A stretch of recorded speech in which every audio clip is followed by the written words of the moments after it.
ఏదో ఒక రోజు ఎక్కడో ఒక స్పార్క్ తగులుతుంది, ఒక జనాలు మనల్ని గుర్తిస్తారు. సీరియల్ నుండి బిగ్ బాస్ నుంచి ఈరోజు సోయల్ అయింది. ఆ టైంలో కొంచెం బల్బు పెరిగింది. ఈ ఎవరో నా పక్కన ఉన్న వాళ్ళు దోస్తులు ఉంటారు, నువ్వు కానీ కప్పుదేమున్నా చల్ చేయించుకో, పక్కన ఉన్నాడు ఎవడో వాడు చెప్తూ ఉంటే ఆ కాన్ఫిడెంట్ ఎక్కువ అయిపోయి అదే మైక్ ముందు చెప్పేసి అంటే పక్కన వాళ్ళ ప్రభావం చాలా ఘోరంగా ఉంటుంది. ఈ మధ్యకాలంలో యూత్ అందరూ కూడా ఈ ఫాస్ట్ సక్సెస్ అనేది ఎక్కువ అలవాటు పడుతున్నారు, అంటే shortcut success. Bigg Boss బయటికి రాగానే నేను 2 బెట్టింగ్ ప్రమోషన్ చేసిన, నాకు దాని తర్వాత చాలా వచ్చినాయి. 8 లక్షలు ఆఫర్ చేశారు. మీరు దీని గురించే మాట్లాడుతున్నారు అన్న. కెసినో అనేది కూడా it's like A betting only కదా. ఆంధ్ర నుంచి చాలా మంది లక్షలు తీసుకొచ్చి పోగొట్టుకొని మళ్ళీ ఫ్లైట్ టికెట్ ఇచ్చి వాళ్ళు పంపిస్తారు. మరి దాన్ని ఏమంటారు, అది కూడా ఆపాలి. నా పేరు, మెహబూబ్ పేరు, ఇమ్రాన్ పేరు ఇట్లా పెట్టి ఉగ్రవాదులు అని చెప్పేసి. మా ఇంట్లో రంజాన్ ఉంటే అలాంటి వాతావరణంలో పెరిగిన చాలా మంది ముస్లిమ్స్ ఉన్నారు. అందులో ఒక ముస్లిం నేను. దొంగ కొడుకులు అని చెప్పేసి ఇట్లా అనగానే నా తల్లిని పోగొట్టుకుని నాకు 5-6 నెలలు అవుతాను. ఎవడో ఆంధ్రాలో వైజాగ్ వాడు నన్ను తిట్టుకో, మన తల్లులు ఏం చేశారన్న పాపం. నేను ఏ రోజు ఒకరిని ముంచి డబ్బు సంపాదించాలని చెప్పి నేను ఏ రోజు అనుకోలే. నేను తినాలి, నేనే బాగుండాలి అని చెప్పేసి ఏ రోజు అనుకోలే. ఫిలిం ఇండస్ట్రీలో కూడా మీకు చాలా మంది ఫ్రెండ్స్ ఉన్నారు. సందీప్ కిషన్ అన్న, సెకండ్ అలీ రజా, రాజేష్ అన్న. ఇప్పుడు నేను హెల్ప్ అడిగినా కూడా he was there for me. ఒక్కొక్కసారి అనిపిస్తుంది అన్న బాటలో నేనేమో నడుస్తానేమో అని చెప్పేసి. ఆయన కలిసినప్పుడల్లా అంత పెద్ద స్థాయిలో ఉండి కూడా ఒకప్పుడు ఎలా ఉన్నాడో ఆ మనిషి ఇప్పటికి కూడా అలాగే ఉన్నాడు. మీ లైఫ్లో కొంతమంది ఇన్స్పిరేషన్తో కూడుకున్న వ్యక్తులు ఉన్నారు. నాగార్జున గారు కూల్గా హ్యాండిల్ చేస్తాడు ప్రతి సిచ్యువేషన్ని. And he's very classy person. చాలా నిదానంగా, చాలా ప్రేమగా ఉంటాడు. చిరంజీవి గారు 0 to హీరో బ్యాక్గ్రౌండ్ లేకుండా వచ్చిన వ్యక్తి.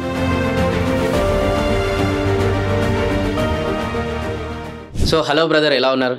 బాగున్నా అన్న, మీరు ఎట్లున్నారు? సూపర్, చాలా మంచిగా అనిపిస్తుంది మీకు. మీతో ఇంతకుముందు పాడ్కాస్ట్ ముందు కూడా మాట్లాడినప్పుడు మంచి ఒక బ్రదర్ ఫీలింగ్ కలిగింది అన్నమాట. థ్యాంక్ యూ అన్న. మీరంటే మీరు మంచి పొజిషన్ ఉన్నా కూడా ఈరోజు ప్రతికి మా టీం కూడా కావచ్చు, మాకు కూడా కావచ్చు, మంచి రెస్పెక్ట్ ఇచ్చారు అక్కడ. మన అనే ఫీలింగ్ వచ్చింది మనకి. అంటే నేను ఏంటంటే నేను చెప్పిన బేసికల్ ఏంటంటే మనం ఎట్లున్నాం అట్లా ఉండిపోవాలి. ఎంత ఎదిగినా ఏమున్నా మన టైం బాగాలేనప్పుడు బాగున్నప్పుడు ఎప్పుడు ఒకేలా ఉండేదే నీ క్యారెక్టర్ అని నేను నమ్ముతా. అంతే. సూపర్. అది క్లోజ్గా అంటే ఆఫ్ ద కెమెరా కూడా చూసినాం. అంటే ఆఫ్ ద కెమెరా అని అంటే మన బిగ్ బాస్ షోలో కూడా మీకు అక్కడ అనిపించింది మాకు ఆఫ్ ద కెమెరా కూడా మీరు ఎట్లుంటారని. అట్లున్నారు కాబట్టి ఇవాళ రేపు ఏమనుకుంటారంటే జనాలు అందరూ నాకు బల్పు అనుకుంటారు. లేదు, మంచి క్వాలిటీ. అయితే మీ పూర్తి పేరు సయ్యద్ సోహెల్ రిహాన్. రియాన్ అనేది నేను జస్ట్ అది సయ్యద్ సోహెల్ నా పేరు. రియాన్ అనేది నాకెందుకో అది పెట్టుకున్నాను. ఆ టైంలో ఎందుకు పెట్టుకున్నాను నాకే తెలియదు, కానీ ఆ టైంలో ఫ్రాంక్గా చెప్పాలంటే అరే ఒకటి సయ్యద్ సోహెల్ అని చెప్పేసి ఉన్నది, ఇంకోటి ఉంటే బాగుంటుంది అని చెప్పేసి ఎవరెవరో ఏదో చెప్తాను. RYN actually RIYAN Riyan. Actually నాకు ఆ పేరు అంటే అందుకో వైబ్ కొట్టింది రియాన్ అని చెప్పేసి పెడదా, రియాన్ అయిపోయింది అట్లా. రైట్, అంతే. సో ఇప్పుడు మీరు బ్యాక్గ్రౌండ్ వచ్చేసి గోదావరి కదా. సో గోదావరి అంటే అక్కడ అంతా కూడా మొత్తం సింగరేణి ఫ్యామిలీ అంతా ఉంటుంది అక్కడ పెద్దగా. సో సింగరేణి ఫ్యామిలీ నుంచి ఈరోజు మీరు వచ్చారు. అండ్ స్పెషల్లీ మీ ఫాదర్ కూడా సింగరేణి ఒక ఎంప్లాయ్. సో దగ్గరుండి మీరు చాలా సందర్భాల్లో ఈ సింగరేణి ఫ్యామిలీస్ అందరినీ కూడా మీరు చూశారు కాబట్టి, సింగరేణి ఎంప్లాయీస్ అనేది అలా లైఫ్ ఎట్లుంటుందో కూడా చూశారు కాబట్టి, ఒకసారి చెప్పండి అసలు చాలా మందికి ఏంటంటే సింగరేణి అంటే ఏముందని ఒక కామన్గా ఉంది. అంటే ఈరోజు భూమి పైన ఒక రైతు కూడా కష్టపడుతున్నాడు, అలానే ఒక ఇండియన్ ఆర్మీ కూడా కష్టపడుతున్నాడు. కానీ నేనేమంటానంటే రైతు అండ్ ఇండియన్ ఆర్మీ వీళ్ళ కష్టంతో పాటు కూడా సింగరేణి ఎంప్లాయీస్ కష్టం కూడా అలా ఉంటుందని నేను అనుకుంటున్నాను. బట్ అది నేను బయట నుంచే చూసిన, మీరు దగ్గరుండి చూసారు కాబట్టి సింగరేణి గురించి కొంచెం చెప్పండి. అంటే సింగరేణిలో బొగ్గు గనిలో పనిచేసేటోళ్ళది ఒకటే ఒక వర్డ్ చెప్తా. అంటే బయట ఉన్న వాళ్ళకి వెలుతురు కోసం వీళ్ళు చీకట్లో బతుకుతారు, లోపల లైఫ్ రిస్క్. అది కూడా ఎంతోమంది ప్రాణాలు కోల్పోయారు సింగరేణిలో, అది చాలామందికి తెలియదు. రీసెంట్లీ 1.5-2 years బ్యాక్ కూడా ఇన్సిడెంట్స్ జరిగినాయి. వాటర్ రావడం, కోల్స్ పడిపోవడం, లేదా లోపల కొన్ని మిషన్స్ వల్ల కొంతమంది ప్రాణాలు కోల్పోవడం, ఇవన్నీ కోల్ మైన్స్తోనే ఏంటంటే కోల్తోనే మీకు కరెంట్ సప్లై అవుతుంది. వీళ్ళ ద్వారానే మనకు వెలుతురు వస్తుంది కొన్ని చాలా ఇండియాలో చాలా చోట. సో వాళ్ళు చీకట్లో పనిచేస్తూ మనకు వెలుతురు ఇస్తున్నారు. సో వాళ్ళని చీకటి సూర్యులు అంటారు అన్నమాట సింగరేణి కార్మికులని. వాళ్ళ కష్టం అంతో ఇంతో కాదు. వాళ్ళు పొద్దున ఫర్ ఎగ్జాంపుల్ మా daddy use to do Singareni job right. So ఒక 5 కిలోమీటర్, ఒకప్పుడు 5 కిలోమీటర్ లోపల నడుచుకుంటూ వెళ్ళేవాళ్ళు, 5 కిలోమీటర్ మళ్ళీ బయటికి వచ్చేవాళ్ళు. ఒక్కొక్కరు తట్టలు మోస్తూ ఉంటే ఇక్కడ వెనకాల ఈ ఏరియాలో ఇంత ఉబ్బిపోతుంది అనమాట. తట్టలు మోస్తూ మోస్తూ మోస్తూ ఇలా ఉండిపోతుంది, ఇంత ఉబ్బుతుంది అది. అలా చాలామంది మోకాళ్ళ నొప్పులు ఎందుకు వస్తాయంటే సింగరేన్లో వాళ్ళు 5 కిలోమీటర్ నడవడం, 5 కిలోమీటర్ రావడం, ప్లస్ చాలామందికి ఊపిరితిత్తులు జామ్ అయిపోతాయి. ఎందుకంటే లోపల డస్ట్ వల్ల లైఫ్ స్పాన్ కూడా తక్కువ ఉంటుంది. లోపల డస్ట్ వల్ల వాళ్ళ హెల్త్ ఇష్యూస్ చాలా అవుతూ ఉంటాయి. ఇవన్నీ చాలామందికి తెలియదు. వాళ్ళు ఎందుకు సింగరేన్లో చాలామంది డ్రింక్ చేస్తారు ఒకప్పుడు. ఇప్పుడు కొంచెం మారింది, కానీ ఒకప్పుడు డ్రింక్ చేసేవాళ్ళు చాలామంది. ఎందుకు డ్రింక్ చేసేవాళ్ళు అంటే వాళ్ళు పొద్దున్న నుంచి సాయంత్రం వరకు కష్టపడి మోకాళ్ళ నొప్పులతోని వాళ్ళు నిద్ర రావాలి అని చెప్పేసి కొంతమంది తాగి అట్లా నిద్రపోయేటోళ్ళు. అలా కొంచెం తాగుడు కూడా చాలామంది బానిస అయిపోయి, తాగుడికి ఇదైపోయి అలా కూడా పాపం ఇదైపోయిన వాళ్ళు, లైఫ్ స్పాయిల్ చేసుకున్న వాళ్ళు చాలామంది ఉన్నారు. కొంతమంది లోపలికి వెళ్ళి మీద బండ పడిపోతే తర్వాత కొన్ని ఇయర్స్ తర్వాత బ్రెయిన్లో బ్లడ్ క్లాట్ అయింది, అప్పుడు జరిగిన ఇన్సిడెంట్ వల్ల అని చెప్పేసి అలా కూడా ఉన్న వ్యక్తులు ఉన్నారు. అందులో మా ఫాదర్ ఎప్పుడో పడిన కోల్ తల మీద ఓపెన్ హార్ట్ సర్జరీ అయిపోయిన తర్వాత ఇది బయటపడింది. ఫిట్స్ రావడం జరిగింది. అదంతా ఎందుకు అయింది అంటే లోపల బ్రెయిన్లో బ్లడ్ క్లాట్ అయింది అని. అది ఎప్పుడు జరిగింది అంటే 7-8 ఇయర్స్ 10 ఇయర్స్ బ్యాక్ అట్లా ఒక బండ పడింది, దానివల్ల అప్పుడు ఎఫెక్ట్ ఇప్పుడు బయటపడ్డది. అంటే ఏజ్ పెరిగిన తర్వాత అది బయటపడతాయి అన్నమాట ఇవి. సో ఇలా చాలామంది, మా నాన్నకు ఓపెన్ హార్ట్ సర్జరీ అయింది కూడా ఆయన ప్రాపర్ ఫుడ్ కానీ లేకపోతే ఆయన టైమింగ్స్ కానీ లేదంటే లోపల వర్క్ చేయడము అది దానివల్ల స్ట్రెస్ ఎక్కువ అయిపోయి అలా చాలా అయిందనమాట. సో ఇలా నేను మా సింగరేన్లో ఇంకోటి గొప్పతనం ఏంటంటే there is no religion, there is no caste అండి. నేను ఈ మధ్య కాలంలో సోషల్ మీడియా వచ్చినప్పటి నుంచి నేను ఈ క్యాస్ట్ గురించి ఈ రిలీజియన్ గురించి వింటున్నాం. బట్ సింగరేన్లో అలా ఉండదన్న. సింగరేణి కాలరీస్లో ఉన్న వాళ్ళు కులం మతం లేకుండా పెరిగిన వాళ్ళం మేము. ఈరోజు నేను స్పష్టంగా తెలుగు మాట్లాడుతున్నా అంటే కేవలం నేను గోదావరిఖనిలో సింగరేణిలో పుట్టినందుకే, అక్కడ పెరిగినందుకే.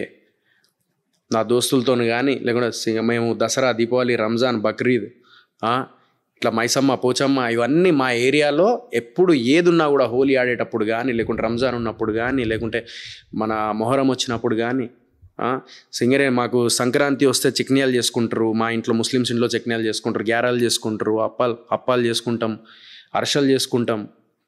సో ఇలాంటి వాతావరణంలో చాలామంది పెరిగిన వాళ్ళు ఉన్నారు. మీరు ఈ మధ్య కాలంలో ఇవన్నీ వింటున్నారు రిలీజియన్ అని క్యాష్, బట్ గోదావరిఖనిలో అట్లా ఉండదు. సింగరేణి వాళ్ళ గురించి వాళ్ళు ఒక్కటే నేర్పించింది ఏంటంటే ఎదుటోడికి సాయం చేయాలనేది. సింగరేణి ప్రతి ఒక్కడు మా దగ్గర 10 రూపాయలు ఉంటే కనీసం ఎమర్జెన్సీ ఉంటే 5 రూపాయలు దానం చేసేస్తాడు బా. ఇది మాత్రం పక్కా చాలా మంది సింగరేణి దగ్గర ఉన్నది అది. నేను ఇట్లాంటి సిచ్యువేషన్ కూడా చూసిన. ఒక పెళ్లి అవుతుంది అనుకో, ఒక ఆడపిల్ల పెళ్లి అవుతుంది ఏదో ఫ్రెండ్స్ గ్యాంగ్లో అంటే సింగరేణిలో ఆ బాయిలో, అంటే బాయ్ అంటే అండర్ గ్రౌండ్, ఆ సంబంధించిన 10 క్లైంట్ 10A 11A ఇట్లా ఉంటుంది అనమాట. అక్కడ సంబంధించిన ఫర్ ఎగ్జాంపుల్ 11Aకి సంబంధించిన ఒకరి బిడ్డకి పెళ్ళి ఉంది, వాళ్ళకి డబ్బులు అవసరం ఉన్నాయి అంటే అందరు ఐకమత్యం అయ్యి అందరు తలా ఇంత వేసి ఆ పెళ్లి జరుపుతారు అనమాట. ఇది ఒకప్పుడు నేను చూసిన, నా కల్లారా. అంత గొప్పతనం ఉంటుంది సింగరేణిలో. చాలామందికి అది తెలియదు. ఎంత కష్టపడి వచ్చి పిల్లల్ని చూసుకుంటూ వాళ్ళు లైఫ్ని సాక్రిఫైస్ చేస్తూ రిస్క్లో పెట్టి మనకు వెళ్తురుని ఇస్తున్నారు బయట. ఇప్పుడు ఇదంతా అది సింగరేణి గొప్పతత్వం నా దృష్టిలో. గ్రేట్. మీరు చెప్పిన తర్వాత ఇంకా రెస్పెక్ట్ అనేది నాకు చాలా పెరిగింది. ఎందుకంటే మాకు అంత దగ్గరుండి మేము చూసేటోళ్ళం కాదు, సిటీలో పుట్టి పెరిగేటోళ్ళం. సో అట్లాంటిది మీరు చాలా దగ్గర నుంచి చూపించారు ఇప్పుడు నిజంగా. అంటే ఇంకా మీరు చెప్పిన దాంట్లో ఇంకా చాలా తక్కువనే, ఇంకా అక్కడ లైవ్లో ఇంకా ఎక్కువ ఉందని అనిపిస్తుంది చాలా చూస్తుంది. చాలా బాగుంటుంది యాక్చువల్లీ. రైట్. సో మీరు ఇండస్ట్రీకి వచ్చి ఆల్మోస్ట్ 17 years అవుతుంది కదా? ఈజీగా. రైట్. సో ఈ 17 years ఆఫ్ స్పాన్లో మీరు ఇండస్ట్రీలో చాలా డిఫరెంట్ జోనర్స్ చూసారు. అంటే ఫస్ట్ మీరు డ్యాన్స్ షోలో కూడా పార్టిసిపేట్ చేశారు, దెన్ ఆఫ్టర్ మళ్ళీ మూవీస్, సీరియల్స్ ఇట్లా డిఫరెంట్ జోనర్స్ చూశారు కదా. సో ఈ 17 years ఆఫ్ ఎక్స్పీరియన్స్ అనేది కొంచెం షేర్ చేయండి. అంటే ఎలా షేర్ చేస్తారు మీరు? అంటే ఒక్కటన్నా నేను ఒకటే నమ్మింది ఏంటంటే ఏదో ఒక రోజు టైం వస్తుంది, వచ్చేదాకా నా ప్రయత్నం నేను చేసుకుంటూ వెళ్తా. సమ్ టైమ్స్ నాకు ఇష్టం లేకపోయినా సర్వైవల్ కోసం చేసిన పని ఉన్నది. లైక్ నాకు సీరియల్లో చేసేటప్పుడు యాక్టింగ్ అది, కానీ నాకు సినిమాలో చేయాలని ఉండే. బట్ సీరియల్ చేసింది నా సర్వైవల్ కోసం, బతకడానికి. ఇంట్లో అడగకూడదు అమౌంట్ నాది, నేను I have to stand on my thing అని చెప్పేసి అనుకొని నేను అలా చేయడం జరిగింది. జూనియర్ ఆర్టిస్ట్గా కూడా చేసిన రోజులు ఉన్నాయి. నేను సినిమా చేసి క్యాటరింగ్కి వెళ్ళిన రోజులు కూడా ఉన్నాయి అన్న, ఫ్రాంక్లీ స్పీకింగ్. 200 రూపీస్, 250 రూపీస్ ఏదో ఇచ్చినప్పుడు క్యాటరింగ్ అది. సో నేను ఒక్కటే గోల్ ఏం పెట్టుకున్నానంటే, లేదు ఏదో ఒక రోజు ఎక్కడో ఒక స్పార్క్ తగులుతుంది, ఒక జనాలు మనల్ని గుర్తిస్తారు. బట్ మనం వచ్చింది ఫస్ట్ అవకాశం వచ్చింది, మనం ఉపయోగించుకోవాలి. ఆ ఉపయోగించుకున్నప్పుడు ఎదుటోడు మనల్ని ఏదైతే మనలో చూస్తాడో అదే మన లైఫ్ అక్కడి నుంచే స్టార్ట్ అవుతుంది అనుకున్నా. అదే సీరియల్ నుండి బిగ్ బాస్ నుంచి ఈరోజు సోయల్ అయ్యిండు, సినిమాలు చేసుకుంటొచ్చు. గ్రేట్. సో ఈ జర్నీ మొత్తంలో నేను గమనించింది ఏంటంటే, లైఫ్లో ఎవ్వరు ఏది ఏమన్నా పట్టించుకోకుండా నీ గోల్ ఏంది, నీ ప్రయత్నం ఏంది, నీ టార్గెట్ ఏంది, just focus on that. One fine day ఆ రోజు వస్తుంది, దాన్ని జస్ట్ బిలీవ్ చేయి. అదొకటే నమ్ముతా. 13 years ఆఫ్ హార్డ్ వర్క్ అనమాట. నా బిగ్ బాస్కి వెళ్ళి 14 years నుంచి కష్టపడితే నేను బిగ్ బాస్కి వెళ్ళిన రియాలిటీ షోకి. అటు వెళ్ళిన తర్వాత నేను సోయల్ అనేటోడు బయట అందరికి తెలిసింది. దాని ముందు చాలా సినిమాలు చేసిన బట్ చాలా మందికి తెలియదు నేను ఎవరో. దాని తర్వాత తెలిసింది. దాన్ని అంటారు ఒక చిన్న స్పార్క్. అది ఎప్పుడు వస్తుందో ఎలా వస్తుందో ఏంటో తెలియదు. నువ్వు ఎన్నన్నా ప్లాన్ చేసుకో నా లైఫ్లో, ఎంతన్నా ప్రయత్నించు, బట్ ఒక్కటే గుర్తుపెట్టుకో, ఆ ప్రయత్నంలో నీకు ఓటమి ఉంటుంది, గెలుపు ఉంటుంది. అయిపోతుంది అని చెప్పి 100% ఫిక్స్ అయిపోకు. నీకు తెలియకుండానే వచ్చేస్తుంది. అది ఎప్పుడు వస్తుందో నువ్వు కూడా జడ్జ్ చేయలేవు. ఎప్పుడు డౌన్ అవుతావు కూడా తెలియదు. అది ఎప్పుడు డౌన్ అవుతుంది, ఎప్పుడు పెరుగుతుంది నీ ఫేమ్ కానీ వాల్యూ కానీ, అది మనకు కూడా తెలియదు. కానీ ప్రయత్నం అనేది ఎప్పుడు స్టేబుల్గానే ఉండాలి. అది ఒక్కటే బిలీవ్ చేస్తా. సూపర్. అయితే ఈ జర్నీ మొత్తంలో కూడా 17 years ఆఫ్ ఎక్స్పీరియన్స్లో మీకు చాలా ఆడ్ డేస్ మీరు చూసే ఉంటారు. చాలా రైట్. సో ఆడ్ డేస్లో ఈరోజు వెనక్కి తిరిగి చూస్తే ఇప్పుడంటే మీరు ఒక సక్సెస్ఫుల్ ఫిలిం యాక్టర్, దాని తర్వాత ఒక ఎంటర్ప్రైనర్ కూడా అయ్యారు. కానీ కట్ చేస్తే మీకే ఒకసారి కూర్చున్నప్పుడు ఒంటరిగానన్నా అనిపిస్తుంది, లేదంటే దోస్తులతో మాట్లాడుతున్నప్పుడు అనిపిస్తుంది, అరే ఒకప్పుడు మనది ఎట్లుండే అని చెప్పేసి. సో ఒకప్పుడు ఎట్లుండే అనేది దాంట్లో లైఫ్లో వెనక్కి తిరిగి చూస్తే అప్పుడే ఎంజాయ్ చేసేవాళ్ళు. కానీ దాంట్లో కూడా కష్టాలు కూడా చాలా ఘోరంగా ఉండే కదా. అంటే అట్లాంటి ఆడ్ డేస్, అది కొన్ని సందర్భాల్లో మీకు ఫుడ్ రిలేటెడ్ కూడా అట్లాంటి ఆడ్ డేస్, కొన్ని సందర్భాల్లో ఆపర్చునిటీస్ కోసం గంటలు ఆర్ రోజులు తరబడి తిరగడాలు ఇట్లాంటివి. సో అట్లాంటి ఆడ్ డేస్లలో ప్రాబ్లమ్స్ ఏవైతే మీరు ఫేస్ చేసిన దాంట్లో అట్లాంటిది 1-2 ఏదైతే మీకు చాలా ఎప్పుడు కూడా మర్చిపోయింది ఉంటుంది, అనుభవించింది ఉంటుంది కదా. సో దాని నుంచి మీరు ఏం నేర్చుకున్నారు కూడా? అంటే ఒక్కటే, నేను నా దగ్గర మొత్తానికి అమౌంట్ లేనప్పుడు, బ్యాచిలర్ లైఫ్ ఉన్నప్పుడు, చాలామంది బ్యాచిలర్గా ఉన్నప్పుడు కొన్ని ఇలాంటి నాలాగా చాలామంది ఎక్స్పీరియన్స్ అయ్యి ఉంటారు. ఏంటిదంటే, మన దగ్గర డబ్బులు ఉండవు, మన ఫ్రెండ్స్ దగ్గర కానీ మన దగ్గర కానీ. డబ్బులు లేనప్పుడు కాయిన్స్ అంటే ఎక్కడెక్కడనో చిల్లర దొరుకుతాయి అనమాట. అక్కడ బెడ్ కిందనో ఇక్కడ బెడ్ కిందనో అలా చూస్తే నాకు ఒకసారి 8 రూపీస్ ఏదో సంథింగ్ ఏదో చిల్లర 8 రూపీస్తోని పెరుగు తీసుకొచ్చి, ఆ పెరుగుతోని 8 రూపీస్ పెరుగుతోని మేము 4 పెరుగు పచ్చడి చేసుకొని, నేను ఏంటంటే నాకు కొత్తిమీర తీసుకొచ్చిన దాంతో కూడా కర్రీ చేసుకుంటా. ఆ ఎక్స్పీరియన్స్ అంటే still I remember that day. అలాంటి సిచ్యువేషన్ కూడా నేను చూసి, లేదురా బాయ్ ఒక్కరోజు పోనీలే అని చెప్పేసి అనుకొని అలా పచ్చడితో తిన్న రోజులు ఉన్నాయి. లైఫ్లో ఎక్కడ కాంప్రమైజ్ అవ్వద్దు, మనం ఊరికి వెళ్ళిపోవద్దు. మా డాడీ సింగరేన్ జాబ్ వచ్చిందనమాట నాకు ఆ టైంలో. మా ఇంట్లో ఏమో సింగరేన్ జాబ్ చేయమని, మా డాడీ కూడా చేయరా అని చెప్పేసి, లే డాడీ నువ్వు చేసి, ఓపెన్ హార్ట్ సర్జరీ అనమాట డాడీకి ఆ టైంలో. సో చేయండి డాడీ, నేను ఫస్ట్ వెళ్ళి చేద్దాం అనుకున్నా, లేదు ఇది కాదు నాకు ఇష్టమైంది, నేను ఏదో ఒక రోజు టైం వస్తుంది అని చెప్పేసి అనుకున్నా. మా డాడీ కూడా సరే వెళ్ళి చేసారా, పర్లేదు వెళ్ళు మళ్ళీ సిటీకి అని చెప్పి మళ్ళీ వచ్చినా, మళ్ళీ గెట్ బ్యాక్ అయినా. నేను అనుకున్నది ఏదైతే ఉందో అది చేసుకుంటూ ప్రయత్నిస్తూ ఇక్కడ దాకా వచ్చిన. ఆ ఇన్సిడెంట్ మాత్రం ఇప్పటికీ నాకు గుర్తుంటుంది. ఆ రోజు గనక నా కష్టం ఏదైతే, నేను డబ్బులు చిల్లర రూమ్లో ఎత్తుక్కొని ఇదంతా అలాంటి పొజిషన్కి వచ్చి, ఏంద్రాయి బతుకున్నది, నేను వెళ్ళిపోతారు ఇక్కడి నుంచి అని చెప్పేసి నేను ఒకవేళ డౌన్ అయ్యి వెళ్ళిపోయి ఉంటే, ఈరోజు నేను సింగరేన్ జాబ్ అండర్గ్రౌండ్లో నేను పనిచేసేటోడిని, ఈరోజు సోయల్ అనేటోడు ఎవరు తెలిసేటోడు కాదు. సో ఒక్క నిర్ణయం, ఆ టైంలో నేను తీసుకున్న డిసిషన్ ఏదైతే ఉందో అది కరెక్ట్ డిసిషన్ తీసుకున్నాను అని చెప్పేసి ఇప్పటికీ అనిపిస్తుంది. అందుకే అంటారు నీలో ఏది ప్లస్సో, నీలో ఏది గొప్పతనమో, నువ్వు ఏం చేయగలుగుతావో, నీ క్యాపబిలిటీ ఏంటిదో మీకు తెలియదు, ఇక్కడ ఉన్న వాళ్ళకి ఎవ్వరు తెలియదు, కేవలం నీకు మాత్రమే తెలుసు. నీ డిసిషన్ అనేది నువ్వే తీసుకో, తర్వాత సంగతి తర్వాత ఏమవ్వాలో అది జరుగుతుంది అంతే. అదే నేను నమ్మినా అదే చేసుకుంటూ వచ్చిన. వెరీ గుడ్, చాలా మంచిగా అనిపిస్తుంది. అలానే మీరు హీరోలాగా జర్నీ స్టార్ట్ చేసిన తర్వాత అక్కడ కూడా ఇంకో జోనర్ చూశారు కొత్తగా. అంటే ఇప్పుడు ఏంటంటే ఒక సైడ్ యాక్టర్గా ఉన్నప్పుడు ఒక జర్నీ వేరే ఉంటుంది. ఎందుకంటే హ్యాపీ డేస్లో మీరు అట్లా స్టార్ట్ చేశారు, వరుణ్ సందేశ్ గారు మీ ఫ్రెండ్ ఉన్నప్పుడు. అలానే ఒక సీరియల్గా ఉన్నప్పుడు ఆ జర్నీ వేరు ఉంటుంది. కానీ ఒక హీరోలాగా జర్నీ స్టార్ట్ చేసినప్పుడు అక్కడ నుంచి మళ్ళీ ఆ జర్నీ వేరు ఉంటుంది. సో ఒక హీరోలాగా మీరు మూవీస్లో చేస్తున్నప్పుడు అప్పుడు మీరు ఏం నేర్చుకున్నారు? మిమ్మల్ని మీరు చూసి లేదంటే పక్కన వాళ్ళని చూసో, ఎందుకంటే అప్పుడు కొంచెం మీ స్టాండర్డ్స్ పెరిగినాయి కదా. సో అప్పుడు ఆ థింకింగ్ సీరియల్ ఉన్నప్పుడు లేదంటే సైడ్ యాక్టర్ ఉన్నప్పుడు థింకింగ్ అలా ఉండొద్దు, మైండ్ సెట్ అలా ఉండొద్దు, కొంచెం మనం చేంజ్ చేసుకోవాలి మనం. అట్లా మిమ్మల్ని మీరు ఏం చేంజ్ చేసుకున్నారు? అంటే ఒకప్పుడు ఏమనుకునేవాడిని అంటే హీరో అయితే చాలు, అంటే చాలా అయిపోతుంది లైఫ్ సెట్ అని చెప్పేసి అనుకున్నా. కానీ నిజం చెప్పాలంటే ఎవరైతే సైడ్ యాక్టర్స్ ఉంటారో, సీరియల్ చేసే వాళ్ళు ఉంటారో, వాళ్ళకి ఎక్కువ కష్టపడడం అవసరం లేదు. ఎందుకంటే వాళ్ళ మీద ఎక్కువ భారం పడదు. But when you are doing as a lead actor, ఈరోజు గొప్ప గొప్ప వాళ్ళు ప్రభాస్ గారు కానీ, రామ్ చరణ్ గారు కానీ, అల్లు అర్జున్ గారు కానీ, జూనియర్ ఎన్టీఆర్ గారు కానీ, మహేష్ బాబు గారు కానీ, అంటే ఇట్లా గొప్ప గొప్ప వాళ్ళు ఎవరైతే ఇప్పుడు ఈ మధ్యకాలంలో స్టార్స్ అయ్యారో, వాళ్ళ బ్యాక్గ్రౌండ్ ఉండి కూడా వాళ్ళు ఈరోజు స్టార్స్ అయ్యారు అంటే బ్యాక్గ్రౌండ్ ఉండి కాదు. నన్ను అడిగితే అవకాశం ఉంటుందేమో, నెక్స్ట్ ఒకవేళ ఈ సినిమా ఫ్లాప్ అయిన తర్వాత కూడా ఇంకో సినిమా చేయడానికి అవకాశం ఉంటుందేమో. బట్ ఆ రెస్పాన్సిబిలిటీ అనేది ఒక లీడ్ యాక్టర్కి ఏదైతే ఉంటుందో, ఒక ప్రొడ్యూసర్కి, డైరెక్టర్కి ఎంత ఇది ఉంటుందో అంత హీరోకి కూడా ఇంకెక్కువ ఉంటుంది. ఎందుకంటే ఫలానా హీరో సినిమా ఫ్లాప్ అయింది అని చెప్పేసి పేరు వస్తుంది బయట, ఫలానా డైరెక్టర్ సినిమా ఫ్లాప్ అని చెప్పేసి రాదు. సో ఆ హీరో రెస్పాన్సిబిలిటీ అనేది చాలా ఇంపార్టెంట్.